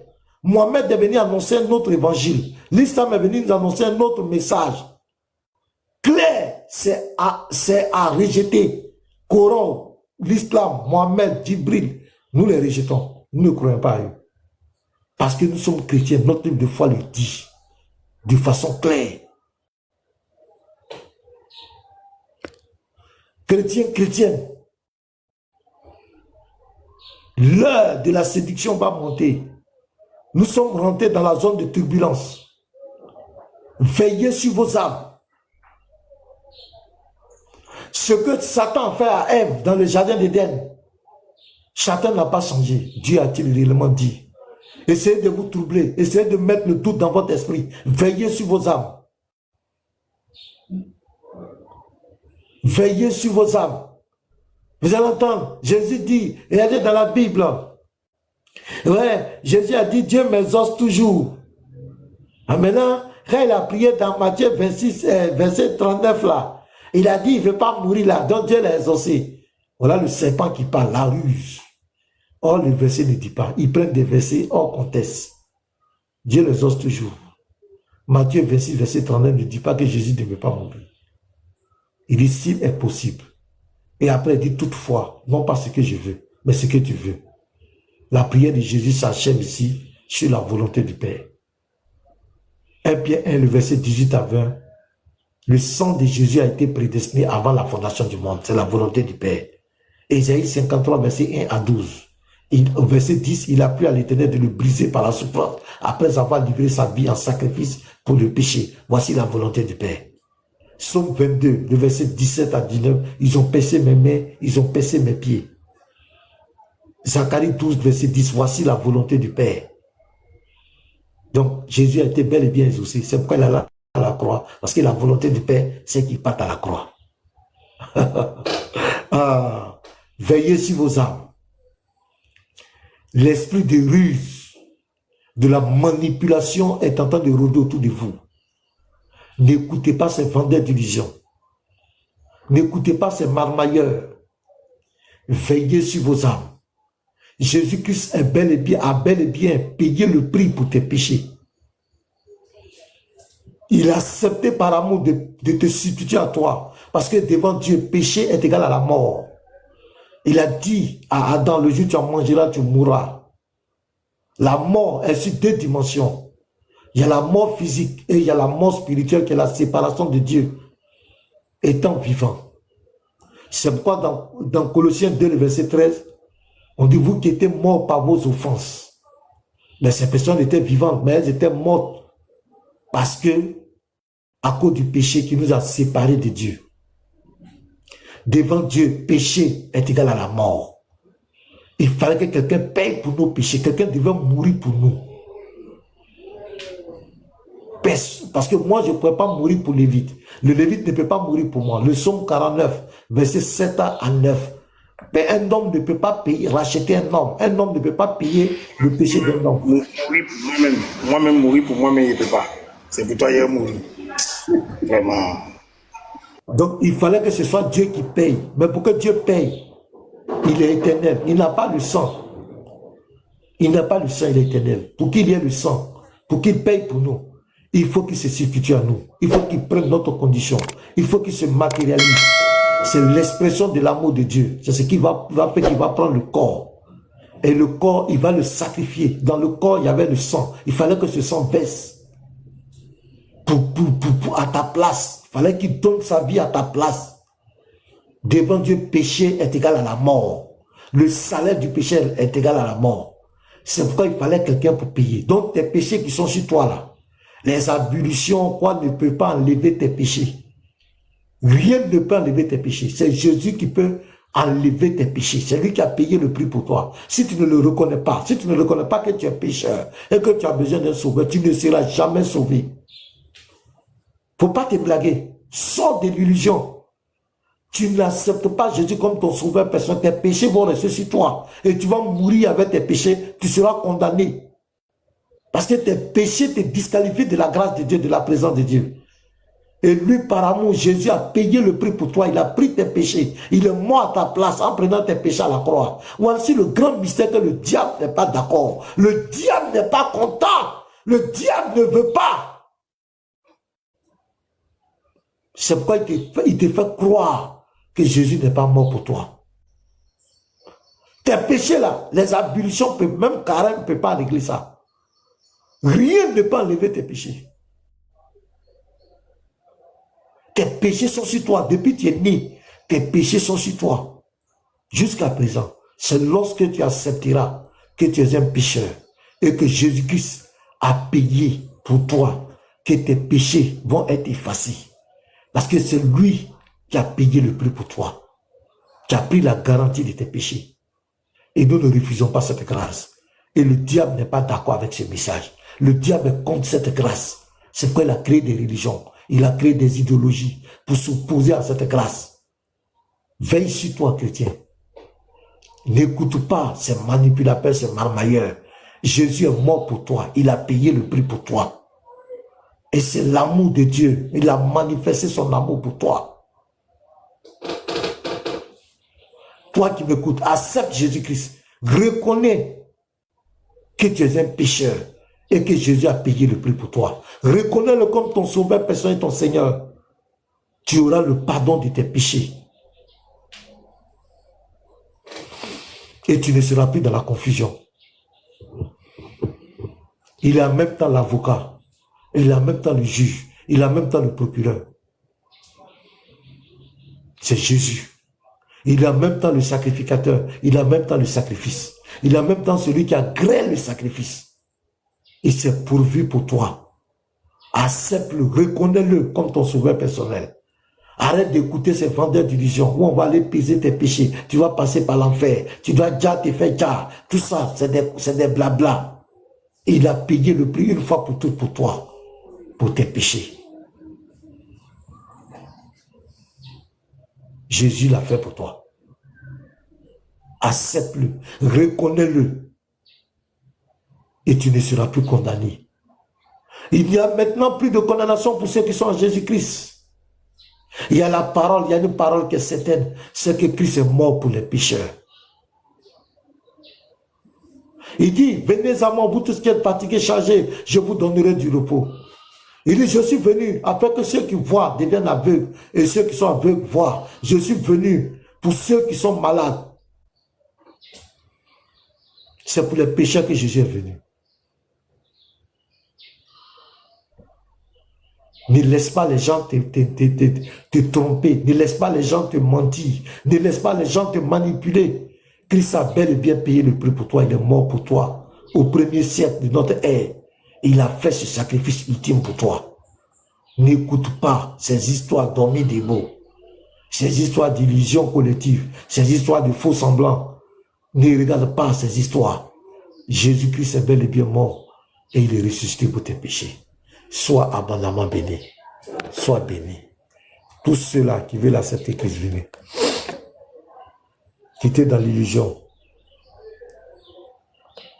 Quittez dans l'illusion. C'est le temps de la grâce. Quittez dans l'illusion.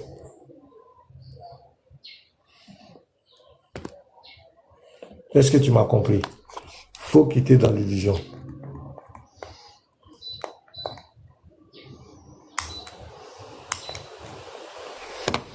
Quitter dans l'illusion. Qui a inventé le faux semblant? Attends, je vais faire monter les frères. Faites monter les frères. Pardonnez. Lévite, fais monter ceux qui ont fait les demandes. Je viens une minute.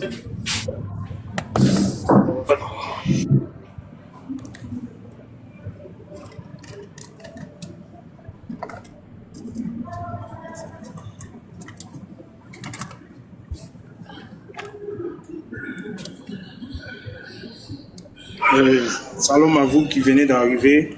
Est-ce que vous pouvez d'abord muter vos micros? Est-ce que vous pouvez fermer vos micros, s'il vous plaît? Ceux qui viennent d'arriver, fermez les micros. Fermez les micros, s'il vous plaît. Voilà, shalom à vous, shalom à vous. Maintenant, par ordre d'arrivée, je vais donner la parole à Sonia en haut. Si tu as quelque chose à dire, vas-y, on t'écoute, Sonia. Sonia, tu es là? Est-ce que Sonia est là? Sonia, tu es là? Bon, Sonia n'est pas là. Léonard est parti. Clarence, est-ce que Clarence est là? Oui, bon, ouais, vas-y. Bonjour les frères, que Dieu vous bénisse. Vraiment, j'aime bien, j'affectionne bien les choses du Seigneur. Quand on passe du temps à parler de la parole de Dieu, ça réjouit mon esprit, ça réjouit mon âme. Et raison pour laquelle je me suis connecté rapidement. Il y a une vidéo que j'avais écoutée dans le temps où un arabe qui s'est converti est en train de dire un truc qui est important. Avant qu'il y ait contrefaçon, il y a toujours l'original. Je ne sais pas si vous me comprenez. Avant qu'il y ait contrefaçon de toute chose, il y a toujours l'original. On se base sur l'original pour faire tout ce qui est contrefaçon. Donc, ça ne m'étonne pas que l'islam vienne après pour dire que Jésus n'a pas été crucifié. Tout ça, ça ne m'étonne pas. Donc, l'islam est vraiment, c'est cette contrefaçon qui vient pour lutter contre l'évangile qui doit se propager. Parce que quand tu prends la Bible dans le livre de Ésaïe 53, et que quand tu lis jusqu'à Ésaïe 53, tu lis au verset 1er jusqu'à, je vais dire, au verset 9 ou bien jusqu'au verset 12 plutôt. Mais tu comprends combien de fois le Seigneur a sacrifié sa vie. C'est-à-dire, il n'a pas regardé à ceux qui portent l'étiquette chrétienne, mais il dit qu'il a donné sa vie pour toute l'humanité. Parce que à la base, l'humanité était dépourvue de sens. Aujourd'hui. Et quand tu vas, la Bible va plus loin pour dire quoi? Dans le livre d'Ésaïe, pour dire quoi? Que les mauvaises pensées d'un homme, ça dit, viennent dès sa jeunesse. C'est dès sa jeunesse-là qu'il y a des mauvaises pensées. Donc, je ne veux pas comprendre que quelqu'un vient sacrifier sa vie, vient donner sa vie pour que toi et moi, nous soyons sauvés. Il n'a pas regardé un groupe de personnes, il n'a pas regardé un peuple bien défini, il n'a pas regardé une nation bien définie, mais c'est au nom de toutes ces nations, ces peuples, ces ethnies, ces races, toutes confondues, qu'il a donné son sang, comme le dit dans le livre d'Apocalypse 5. Mais quand les gens viennent à chaque moment, surtout les Kémites, Eux, pour eux, c'est par la force qu'ils doivent toucher, qu'ils doivent propager leur sale, je veux dire, leur sale doctrine. Nous, les chrétiens, nous on dit, ce n'est pas par la force ni par le sang, mais c'est par le Saint-Esprit. Donc, tous ceux qui sont en train de nous écouter là, un jour le Saint-Esprit va les saisir. Il est tellement mou qu'il dit, il fait cette grâce-là à certaines personnes de se repentir d'abord. Qu'ils puissent se repentir. Sinon, si ça ne tenait qu'au Seigneur, lui seul là, il y a longtemps tout est fini, mais il fait la grâce aux gens de se repentir. Donc moi je pense qu'il est l'heure pour ceux mêmes qui n'ont pas encore fait la paix avec le Seigneur de nos jours, de chercher, de le rechercher davantage pendant qu'il est temps. C'est-à-dire pendant qu'il est temps, c'est-à-dire pendant qu'ils sont en vie. C'est le temps là qui leur est accordé. Parce que quand ils seront plus en vie, il n'y a plus le temps. Pour l'instant, c'est ce que j'ai à vous dire. Et puis encore, merci bien de m'avoir fait monter.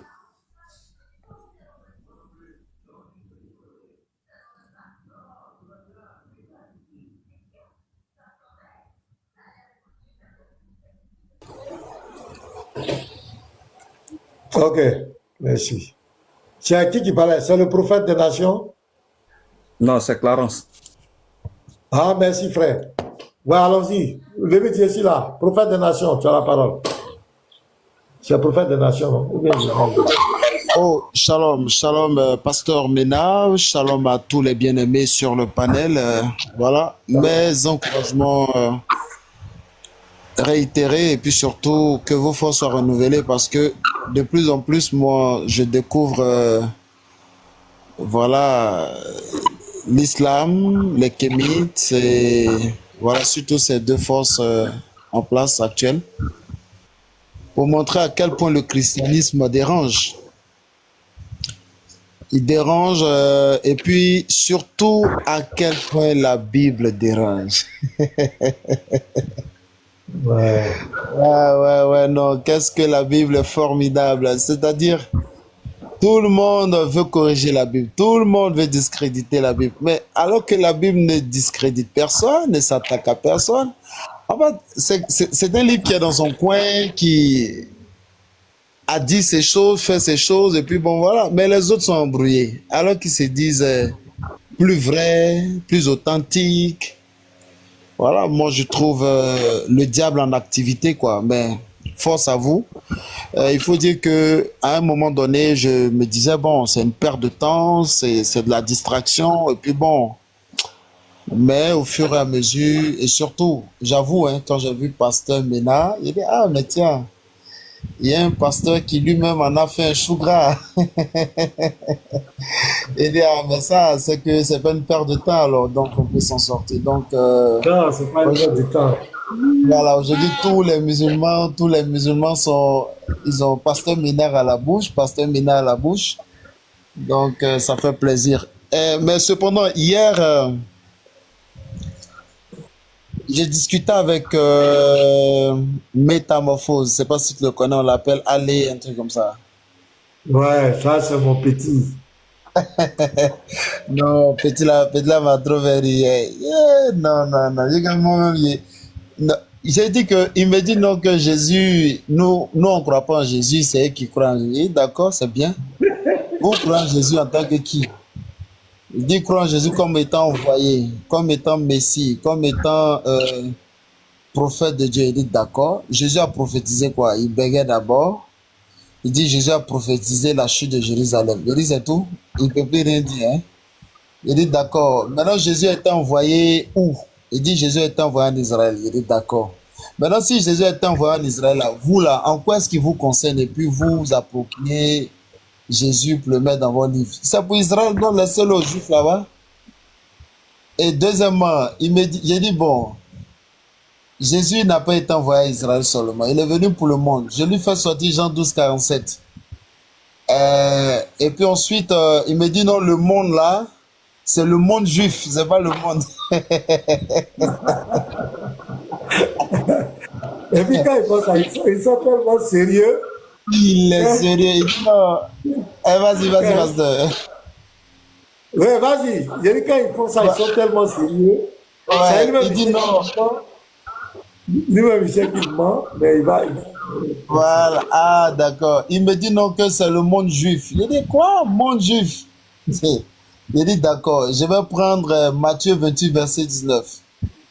Il dit Matthieu 28, verset 19, allez par tout le monde. Il dit oui, c'est toujours le même monde juif là. Il dit d'accord. Il dit bon, acte 1:8, Judée, Samarie, Judée, Samarie, extrémité de la terre. Jérusalem, Judée, Samarie, extrémité de la terre. Il dit ouais, quelle extrémité de la terre là? Ce sont les Juifs dispersés qui sont à l'extrémité de la terre. Il dit ouais. Et il me sort Ésaïe 11, verset 10, où Ésaïe dit que les Juifs dispersés, le salut va les atteindre et tout ça. Il me sort Jacques 1, verset 1. Jacques, serviteur de Jésus, serviteur de Dieu, à tous les Juifs, à tous les 12 tribus dispersées. Il est d'accord. Donc tu vois un peu, et il se joue les grands, les forts, les puissants. Il dit, mais non, ça n'a rien à voir. Maintenant, je dis Jacques là. Maintenant où je vais la voir, il dit, ok, il dit Jacques dont tu parles là. Jacques, c'est qui? Et non, Jacques, c'est l'apôtre de Jésus. Non, Jacques n'est pas apôtre de Jésus. Jacques, c'est le frère de Jésus. Donc, il écrivait à ses compatriotes juifs. Je vais te témoigner que les apôtres sont allés bel et bien dans des contrées où les juifs n'étaient pas. Donc, je vais dire que la ruse est grande et puis le mal est profond, pasteur. Le mal est profond, donc force à toi, force à toi. Et puis bon, voilà. De te savoir. Le mal est profond. Donc, hier, je les entends discuter presque tout le temps, mais c'était grave. C'était grave. Et puis aussi, il y a les kémites là qui disent que leurs lois sont postérieures à la Bible. Et notamment, ils disent que la Bible a été copiée sur les 42 lois de la Mahat. Mais j'ai découvert que les lois de la Mahat ont été écrites en 1250, alors que la Bible date de plus de 1600 ans. Donc du coup, ça veut dire que Moïse n'a pas copié les lois de la Mahat. Donc du coup, toutes ces controverses, mais ils disent non que ça a été écrit en 1250 et les lois sont plus vieilles. Il dit à ça. Donc voilà un peu ce à quoi on a fait. C'est fatigant, c'est éprouvant, c'est épuisant, mais bon, c'est passionnant aussi de découvrir un peu à quel point le monde est déchaîné. Donc merci pasteur pour le travail que tu as bas. C'est énorme, c'est affaissé. Bonjour pasteur. Ouais, bonjour. Moi aussi. Oui, ça va, vous allez bien? Comment ça va? La journée? Non, ça va. Et chez vous, ça va? J'ai juste... ça va, Dieu merci. J'ai juste une question, quoi. Vous êtes musulman? Ouais. Bon, allons-y, on vous écoute. Ouais, je voulais demander, selon vous, Jésus, il a été crucifié? C'est pas selon nous, il faut dire selon la Bible. Selon la Bible. C'est pas selon la Bible, Okay. le livre de foi des chrétiens. Selon notre livre de foi, Jésus a été crucifié et ressuscité. C'est pas selon nous. Il a été crucifié. Ok. Mais est-ce que Jésus, moi, c'est que la question que je vais poser, est-ce que lui, il est pour ou contre cette crucifixion, Jésus? Lui-même, est-ce qu'il est pour ou contre? Il n'est pas contre ça. C'est pour ça qu'il est venu. Il en a parlé plusieurs fois. Il n'est pas contre la... Il n'est pas contre. Il n'est pas contre. C'est pour ça qu'il est venu. Ok, mais pourquoi dans la Bible, il demandait à Dieu de le sauver de la mort, s'il n'est pas contre? Et pourquoi il faisait le cache-cache aussi? Il se cachait. Non. Quand tu dis se cachait, Jésus ne se cachait pas. La Bible dit que pour que Jésus parte à la croix, c'était un temps marqué. Dieu fait chaque chose en son temps. Maintenant, est-ce que tu peux donner les versets où il s'est caché là? Bon, je ne connais pas le verset, mais selon vous, dans la Bible, on dit qu'il est parti se cacher. Oh non, peut-être toi tu connais le verset, même si moi je ne maîtrise pas la Bible, peut-être toi tu connais le verset, tu me le donnes. Pasteur, on va lire, mettez-moi en grand. Il va confesser tout de suite, vous allez voir. J'ouvre ma caméra. Monsieur, vous voyez la caméra? Ouais. Monsieur, vous voyez la caméra? Vous pouvez lire au verset 27. Verset 27, vous pouvez lire. Monsieur, vous pouvez lire. Il faut lire, il faut lire. Non, il faut lire, on va écouter ensemble, pas de problème. Ok. Maintenant, mon âme est troublée. Et que dirais-je? Père, délivre-moi de cette heure. Mais c'est pour cela que je suis venu jusqu'à cette heure. Monsieur, vous pouvez nous expliquer ce que ça veut dire? C'est le livre de Jean 12, verset 27. Jésus dit, mon âme est troublée. Et que dirais-je? Père, délivre-moi de cette heure. C'est une question. Ce n'est pas une affirmation. Il y a un point d'interrogation. Maintenant, il dit à la fin, mais c'est pour cela que je suis venu jusqu'à cette heure. Ça veut dire quoi, monsieur? Je vous écoute.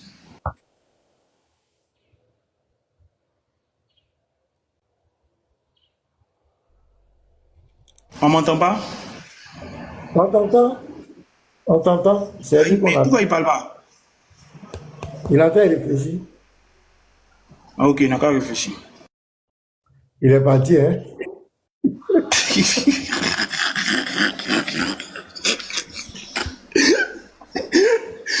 Oh, vraiment, c'est pas possible. C'est qu'il a bugué. Il a bugué, maintenant il va le chercher. Ça, c'est trop facile. Ça, là, on ne le laisse pas. Hein. Déjà, fermez toutes les portes.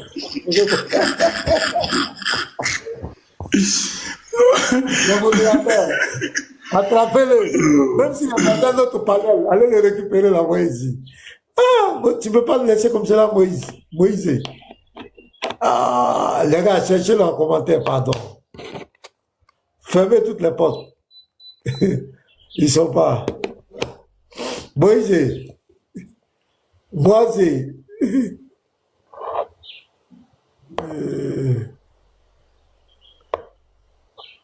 Moïse est où?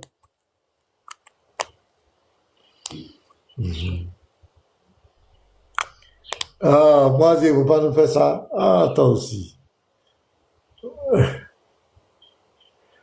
Moïse est parti où? Ouais.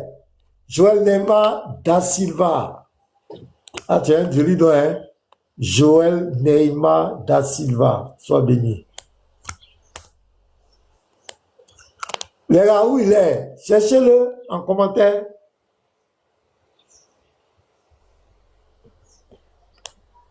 Vous n'avez pas bien fermé les portes, le type s'est échappé. Moi, même d'ici midi, je vais arrêter parce que je dois faire quelque chose là. Aïe, aïe, aïe. Oh, les gars, mon emploi du temps est trop chargé. Chef de connexion, Da Silva. Il est là, non? Non, voilà Moïse. Moïse, je t'ai invité, pardon. Il faut monter. On va nous faire ça. Ah, Moïse. Moïse. Je l'ai invité, hein. Il dit selon vous. C'est pas selon nous, c'est notre livre de foi. Et les gars, les gens doivent respecter notre livre de foi. Voilà. Notre livre de foi. Ce que notre livre de foi là, dit là. Faut pas que quelqu'un va vous distraire. Doyen Simon, shalom à toi. Shalom, shalom à tout le monde, je vous écoute. Tu nous écoutes. La madre. Donc, c'est notre sujet qu'elle a, hein. Entre la Bible et le Coran, qui a menti ici, Jésus. Et l'un des points, c'est la crucifixion. On va aller par la part. Moïse refuse l'invitation. Ouais, il refuse. Hein. Facilement comme ça. Il refuse. Ah, ouais. Toi aussi. Après, c'est pour ça que je suis arrivé là. Tu veux qu'il réponde comment? Donc, Bible, Coran, qui a menti sur Jésus. Donc, aujourd'hui, on a parlé de sa crucifixion.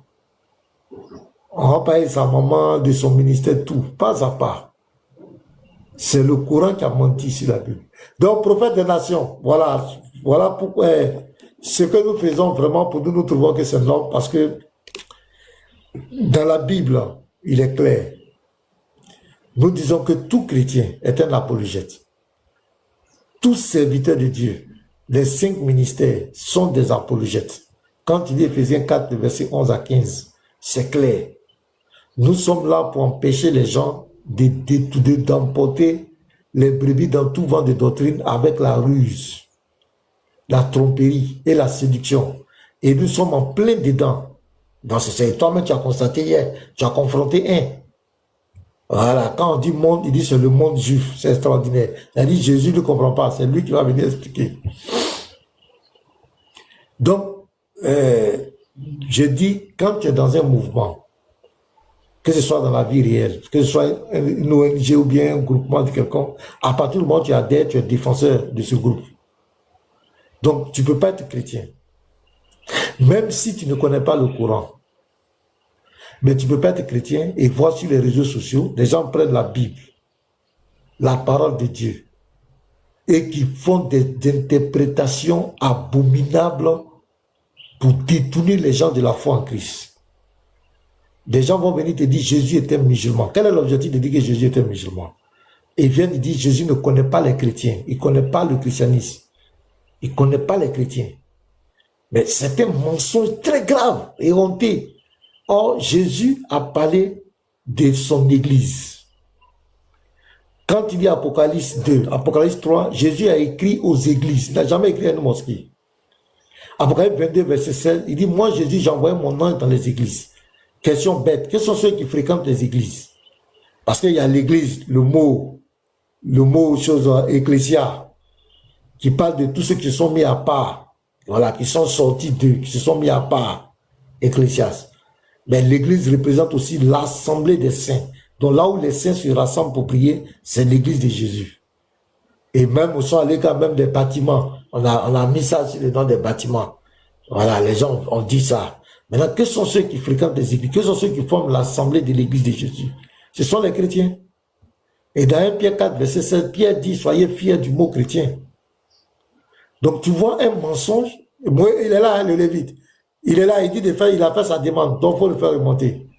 Donc, tu vois, ils nous font croire, ils disent encore que moi, le consolateur dans la Bible, c'est le prophète Mohammed, leur prophète. Ça encore, c'est un gros mensonge. Quand ils disent que Jésus n'est pas venu pour toute l'humanité, voilà un peu le piège. Pourquoi? Excusez-moi, j'avais un problème de connexion. D'accord, merci. J'attends, j'ai fini ma phrase. Tu vas continuer avec le livre. Okay. Pourquoi il insiste, il veut que Jésus vienne seulement pour les enfants d'Israël?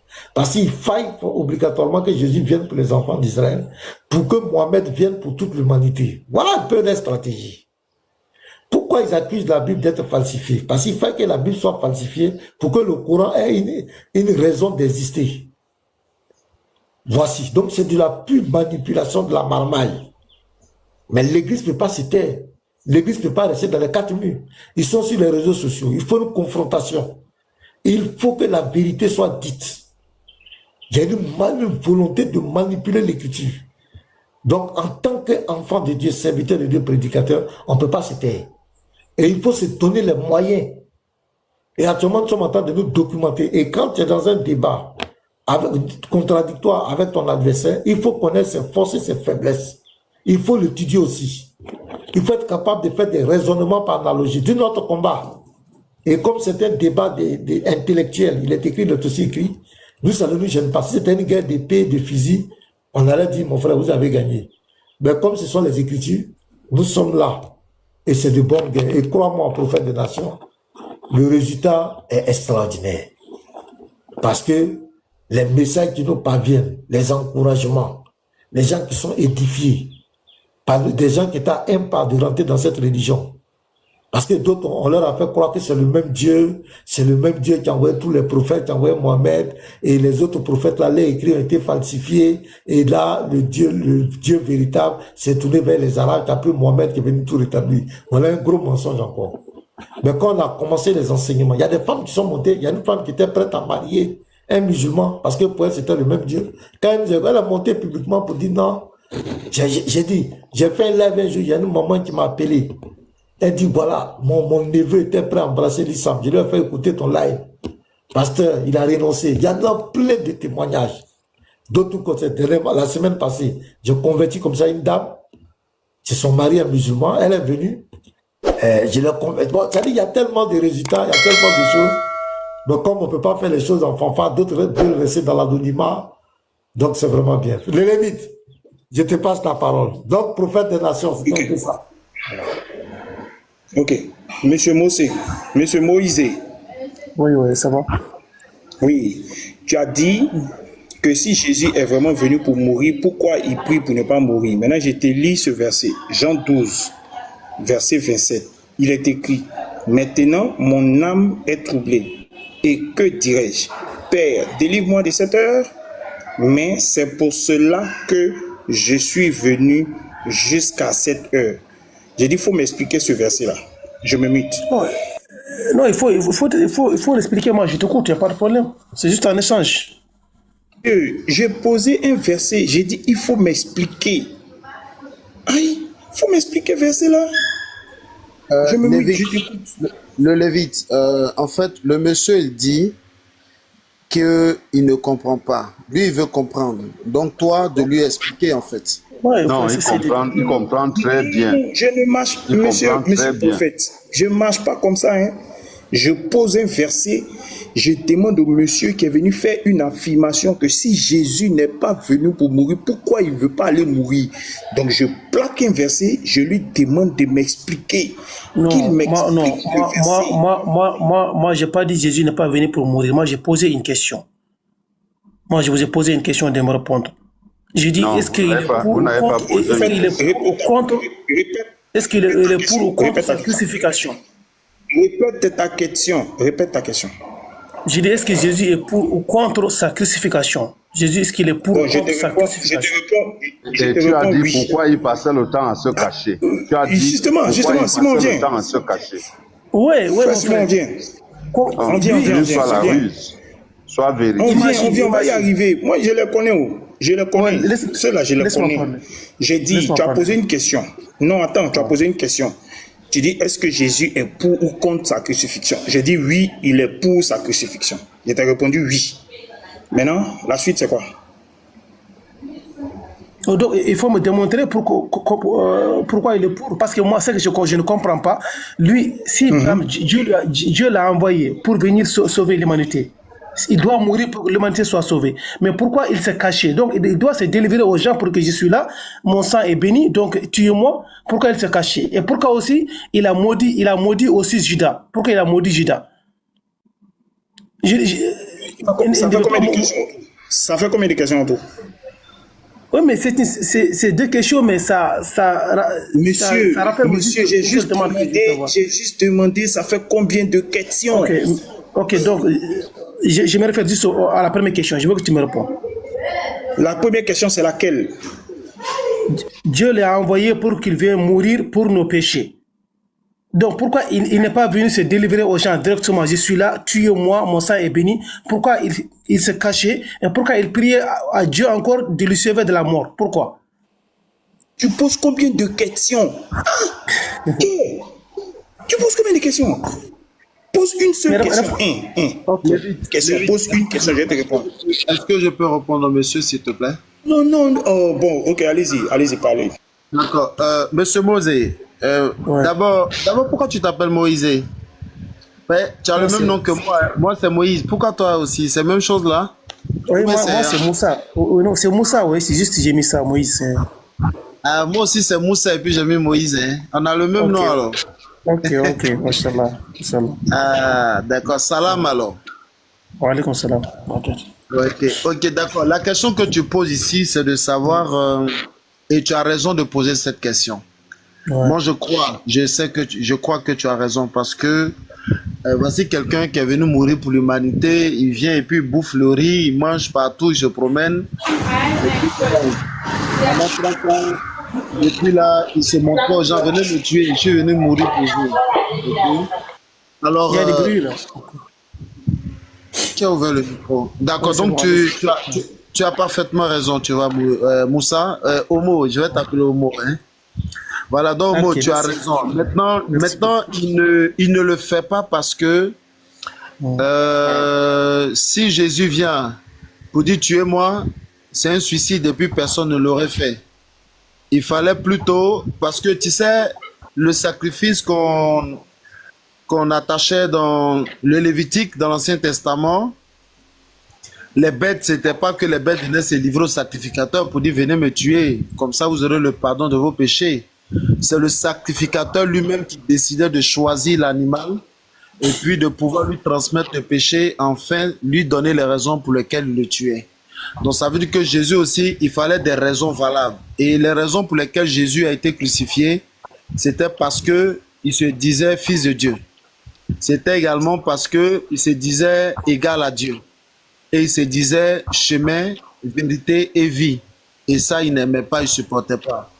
Maintenant, en mourant de cette façon, on n'a trouvé aucune raison en lui de le tuer. Il était juste, il était sans péché.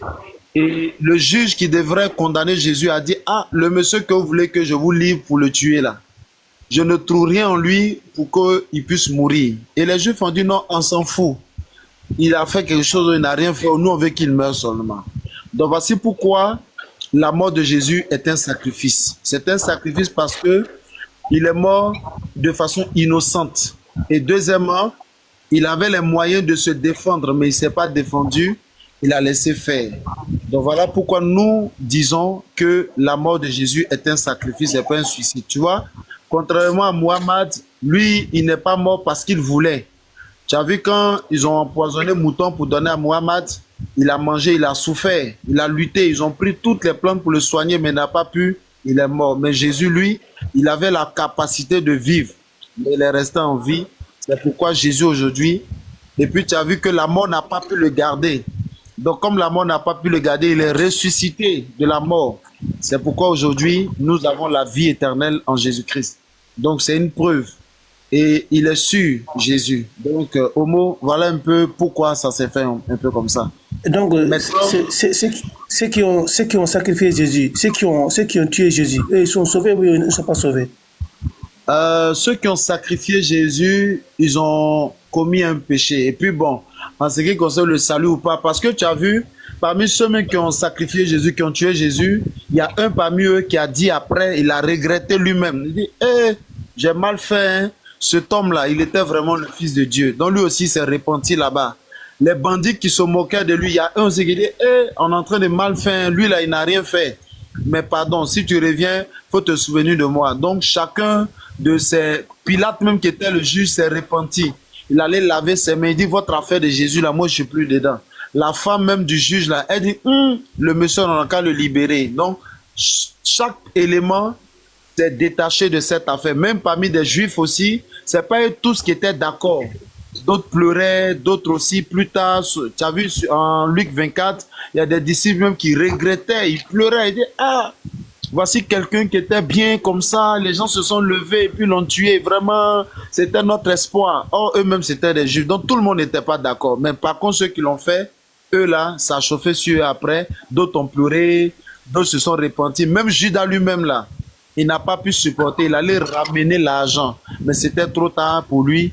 Il n'a pas pu supporter, j'allais dire, ce tas qu'il avait commis, il allait s'épandre. Donc voilà que ceux qui ont fait ça, vraiment, ont mal fait, parce qu'ils ne savaient pas. C'est pourquoi Jésus lui-même l'a dit, papa, Père, pardonne-leur, parce qu'ils ne savent pas ce qu'ils sont en train de faire. Donc pardon, il ne faut pas les frapper, il ne faut pas les tuer. Donc Dieu ne les a pas tués, ne les a pas frappés pour ça. Mais au contraire, il leur a pardonné parce qu'ils ne savaient pas ce qu'ils faisaient. C'est bon, Moussa? Non, tu n'as pas répondu à ma question. D'accord. Vas-y. J'ai pas répondu. Vous voyez ces gens. Quelqu'un prend autant de temps pour vous expliquer. Non, c'est vrai, mon frère. Mais comme ça ne correspond pas avec ce que tu avais dans le cœur, tu dis qu'il n'a pas répondu. C'est ça qui énerve chez vous. Vous comprenez un peu? On n'est pas là pour perdre le temps. Tu peux me répondre alors que tu n'as pas répondu à ma question. Le frère Moïse a passé tout ce temps pour te donner pas à pas toute l'histoire, avec tous les témoins et tout ce qui s'est passé. À la fin, tu dis qu'il n'a pas répondu à ta question parce que tu as un scénario et il ne correspond pas à ton scénario. Non, Vous venez perdre le temps aux gens. Moi, je ne fais pas la politique avec la religion. Moi, c'est juste des choses que je n'ai pas compris. Quelle politique? Vous ne comprenez pas nos écritures. Vous ne les comprenez pas. On vous explique ce qui est. Vous ne venez pas imposer votre compréhension musulmane dans nos textes. Mais ça, c'est nous, on ne vous impose pas l'interprétation de vos écritures. Quand même, il n'a pas répondu à ma question quand même. Son qui n'a pas répondu. Moi, la question que j'ai posée. Normalement, si les gens qui ont tué Jésus, le sang de Jésus est béni pour sauver l'humanité, nous, on doit être d'accord avec eux que ce qu'ils ont fait, c'est un bon acte. Si Jésus n'était pas mort, on ne serait pas sauvé. Aujourd'hui, Judas doit être remercié par tout le monde. C'est lui qui a livré Jésus. On doit le remercier, on doit l'aimer. Parce que c'est lui qui a livré Jésus. Prophète Moïse, laisse-moi lui répondre, s'il te plaît. C'est ta question qui est là. Moussa, c'est ta question qui est là. Maintenant, est-ce que vous aimez Judas ou vous ne l'aimez pas? Je vais répondre à votre question si les frères me donnent la possibilité. Mon frère Simon, attends, je vais dire quelque chose. Moussa, tu sais, nous tous qui sommes sur cette plateforme-là, nous ne sommes pas des enfants. Nous ne sommes pas au CP1 ou en maternelle. Voilà. Quand on regarde l'image ou bien la photo de chaque personne, les gars ont dépassé plus de 40 ans ici. Donc, tu viens pas jouer au jeu de ping-pong avec nous. Tu poses une question, reste une question. Ne viens pas nous dire est-ce qu'on aime Judas ou on n'aime pas. Nous ici, nous on te dit que la personne qu'on aime là et qu'on confesse le nom jusqu'à ce qu'on meure, c'est Jésus-Christ de Nazareth. Si toi, tu n'es pas venu pour confesser son nom et que tu viens pour jouer au jeu de ping-pong, il faut descendre et puis laisse-nous progresser pour édifier ceux qui veulent que la vie soit changée. Parce que où tu es là, tu peux pas comprendre parce que ton cœur, il est endurci. Quoi qu'on te dise, tu vas poser une autre question. Même si mon frère Simon parle, tu vas poser une autre question. Même si pasteur Mena parle, tu vas poser une autre question. Donc, tu crois que tu es en train de nous tourner en bourrique. Mais au contraire, c'est toi-même qui es dans le labyrinthe et tu n'as pas de voie de sortie. Donc, si tu ne veux pas comprendre, il faut être endurci. C'est comme ça, Pharaon était endurci quand il est mort. Et c'est ce que tu es en train de faire. Tu es venu sur un panel chrétien. Je te recommande d'agir en toute sagesse et avec compréhension pour que tu partes à la maison méditer sur ce que nous sommes en train de te dire. Mais si tu viens ici dans le but d'énerver ou bien narguer la Bible ou bien faire quoi que ce soit concernant la Bible, le livre des Galates dit quoi? On ne se moque pas de Dieu. Ce qu'on aura sémé, on le moissonnera. Donc il faut faire attention à tes propos sur ce panel. Fais attention à ta comédie sur ce panel. Moi, je suis venu juste pour m'éclaircir les choses. Laisse-moi, je vais lui répondre. Il n'y a pas de problème. Laisse-moi lui répondre. En plus, on ne doit pas parler à cause tu attends maintenant que je dois te répondre ou bien on te donne encore la parole? Ok, allez-y, Simon, allez-y. Bon, voilà. Vous voyez, il a posé une série de questions. Le prophète Moïse lui a répondu. Il dit, tu n'as pas répondu à ma question. Et il est revenu avec une autre question. Judas, vous devriez aimer Judas, ainsi de suite, ainsi de suite. Ce qu'il faut savoir, mon cher musulman, c'est que Dieu peut se servir du mal pour en faire sortir le bien. Je vais te donner un exemple. Joseph est allé en Égypte au-devant de la nation d'Israël parce que Dieu avait prévu le plan que Israël, en allant en esclavage, devait être sauvé. Toute la nation devait être sauvée. Mais qu'est-ce qui s'est passé? Les frères de Joseph l'avaient vendu en esclavage. Joseph a risqué la mort. Il est descendu dans la fosse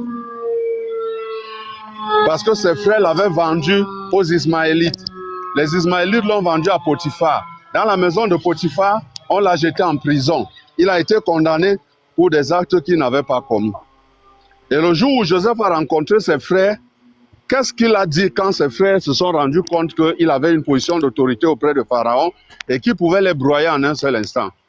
Il leur dit, vous avez voulu me faire du mal, mais Dieu en a fait du bien. Ne vous mettez pas en peine de ce que vous m'avez vendu. Donc Dieu peut utiliser le mal pour en faire sortir le bien. La première chose que tu dois savoir, en ce qui concerne Judas, est-ce que Judas, en vendant Jésus, était en train d'aller sauver l'humanité? Non. Judas, en vendant Jésus, était en train de commettre un acte de trahison. Il était en train de vendre son maître. Son intention, ce n'était pas d'aller sauver l'humanité. Donc, ne nous demande pas, est-ce que vous aimez Judas, machin, et nous devons bénir Judas, ainsi de suite. Non. Donc, il a commis un acte de trahison, mais Dieu s'est servi de cet acte, y compris tous ceux qui étaient au pied de la croix, y compris le soldat qui avait percé le flanc du Seigneur. Et c'est ce même soldat, quand il a vu tous les événements qui se sont passés, le tremblement de terre, l'éclipse du soleil et consorts, il a dit, véritablement, cet homme était vraiment le Fils de Dieu. Donc, toutes ces choses, jusqu'à la crucifixion, le mal qui a été posé, Dieu s'est servi de cela pour le bien de toute l'humanité. Et le Christ devait être sacrifié. C'est dans les Écritures, depuis Genèse chapitre 3, le verset 15. Il devait être sacrifié, il devait être une victime innocente. Et c'est ce que le prophète t'a expliqué tout à l'heure. Tout le monde a témoigné qu'il était innocent, y compris Pilate, qui le vendait, qui devait le sacrifier. C'est pour cela qu'il a pris de l'eau, il a lavé ses mains. C'est de là où est venu le mot ponce pilatisme, c'est-à-dire que l'attitude d'une personne qui, au lieu de prendre ses responsabilités, se lave les mains et dit « Ah, moi je n'ai rien à faire dedans ». Et refuser de prendre ses responsabilités. Donc, Judas a fait du mal, mais Dieu se sert du mal pour en faire sortir du bien. J'espère que j'ai répondu à ta question. Ok, merci beaucoup. Merci beaucoup, Monsieur Simon, pour cette belle réponse parce que, évidemment, la question qu'il pose, mon homo, c'est de savoir si nous aimons Judas. Oui, on aime Judas comme un frère, comme toi. Moi, je t'aime et tout le monde ici t'aime, en fait, Moussa. Parce que tu es un frère à nous, même si tu es musulman, qu'on est chrétien, c'est la famille. Ouais, vraiment. On t'aime. Mais on t'aime, mais on n'aime pas l'islam que tu es dedans. Là. Ça ne nous plaît pas.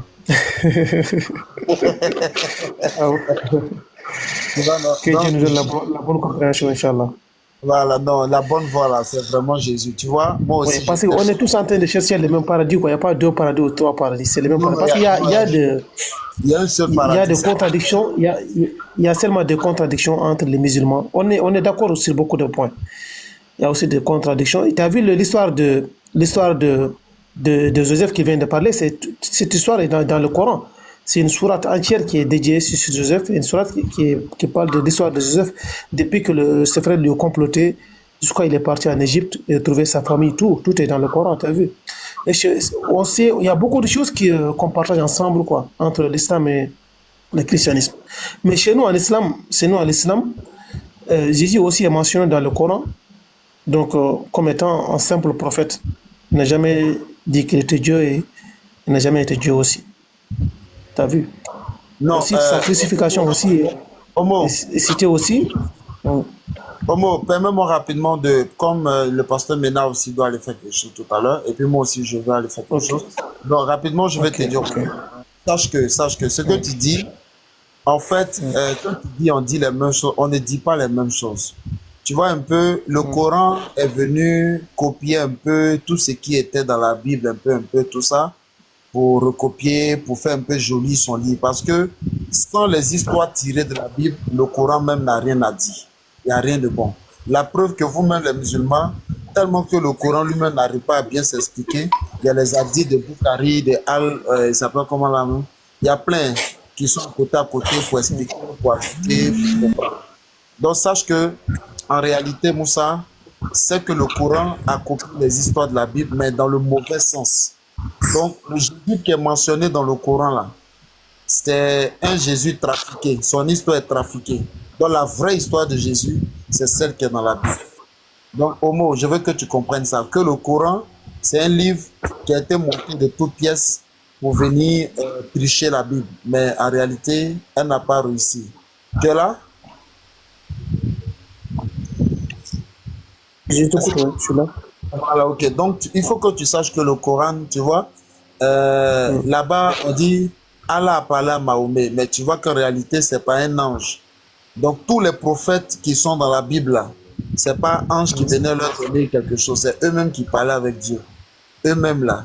On dit, l'Éternel parla à Moïse, il dit. L'Éternel parla à Isaïe, il dit. L'Éternel parla à Jérémie. L'Éternel parla à Isaïe.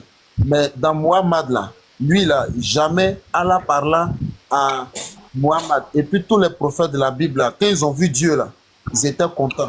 Ils étaient en train d'adorer. Mais quand Muhammad là, quand l'ange est venu le voir là, lui il s'est évanoui. Il s'est évanoui. Et puis l'ange l'a serré son cou. Pour dire, il faut lire. Il dit, il ne sait pas lire. Donc lui et puis Ange là même, ils ont fait parler encore. C'est compliqué, hein, tu vois un peu. Ok, merci. Merci beaucoup quand même. Et pour l'échange aussi. Merci beaucoup. Pardonnez, vraiment, j'ai un truc à faire là. On va s'arrêter là pour merci le à matin. vous.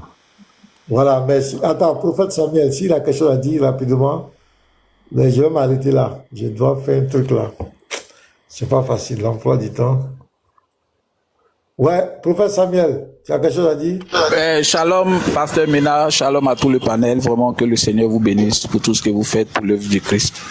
Vraiment, j'ai été vraiment ravi de partager ces moments avec vous. Mais ce que j'ai voulu dire à notre frère, le frère Moïse, d'abord, c'est de savoir est-ce que le livre qu'il prend pour se renseigner, est-ce qu'il croit d'abord en ça? Parce que moi, toutefois que ces personnes-là viennent vers moi,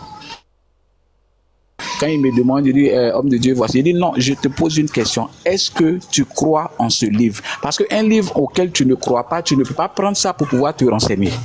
Parce que déjà, tu trouves que ce n'est pas vrai.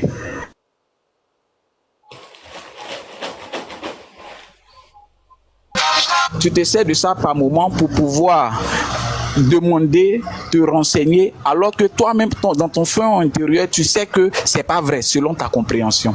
Donc, quand c'est comme ça, moi, c'est des choses que j'évite beaucoup. J'évite beaucoup. Et quand tu dis que c'est pas vrai? Non, parce que moi, j'ai tellement échangé avec des gens, surtout même les éléments de la... Quand ils voient mon appel, ils prennent pas. Bref, je vais arrêter quoi. Voilà, donc, pasteur Mena, vraiment que Dieu vous bénisse. Mais mon frère Moussa, ce que j'aimerais te faire comprendre, c'est que la Bible, si tu la lis de façon comme un roman, tu ne pourras pas comprendre. Voilà, parce que si Dieu ne t'a pas fait la grâce de pouvoir comprendre, ça va être compliqué. Parce que le Seigneur lui-même, il a dit. Donc, il faille que tu prennes le temps de vraiment chercher la vérité avec la grâce de Dieu. Parce que si Dieu ne te fait pas la grâce, tu vas lire ça comme un livre, un roman, et puis voilà. Mais si Dieu te fait la grâce de la compréhension, je pense que tu seras éclairé. Comment tu veux cette grâce? Comment tu veux cette grâce? Merci. D'abord, c'est d'être d'abord sincère avec toi-même. C'est d'être sincère avec toi et demander à Dieu de t'éclairer réellement là où tu te trouves. Si réellement c'est sa volonté, le Seigneur va te faire découvrir cela. Tu verras des signes. Le Seigneur même est capable de se révéler à toi parce que Dieu, dans certains pays musulmans, il s'est révélé à plusieurs pour leur faire comprendre que là où ils sont, ce n'est pas la vérité. Et à partir de là, ils ont été convaincus parce qu'ils ont demandé des signes et Dieu les a donné des signes. Et à partir de là, tu vas voir que les choses vont venir facilement parce que moi-même, j'étais musulman comme toi. Voilà, j'étais musulman comme toi et moi je suis de la famille, je suis un Mauritanien. Voilà, je sors d'une famille mauritanienne et je sais de quoi je te parle. Mais Dieu m'a fait cette grâce-là aujourd'hui de voir, de comprendre les choses. Tu es de quelle religion maintenant? Moi, je suis serviteur de Dieu. Je suis chrétien. Je suis chrétien, je suis serviteur du Seigneur. Donc, tu n'as pas été satisfait par l'islam, tu es parti... Bon, pasteur Mena, que Dieu nous bénisse. Voilà, ce qui est sûr, on aura le temps de se reprendre. Comme ton heure est arrivée, vraiment que Dieu bénisse tout le panel et shalom à tous. Nous, on allait continuer. Peut-être demain, si tu as le temps, tu peux venir. Tu vas donner un peu ton temps. Voilà, merci à tous. Prenez soin de vous. J'ai quelque chose à faire. Vraiment bonne soirée. Voilà, bonne journée à vous. Au revoir.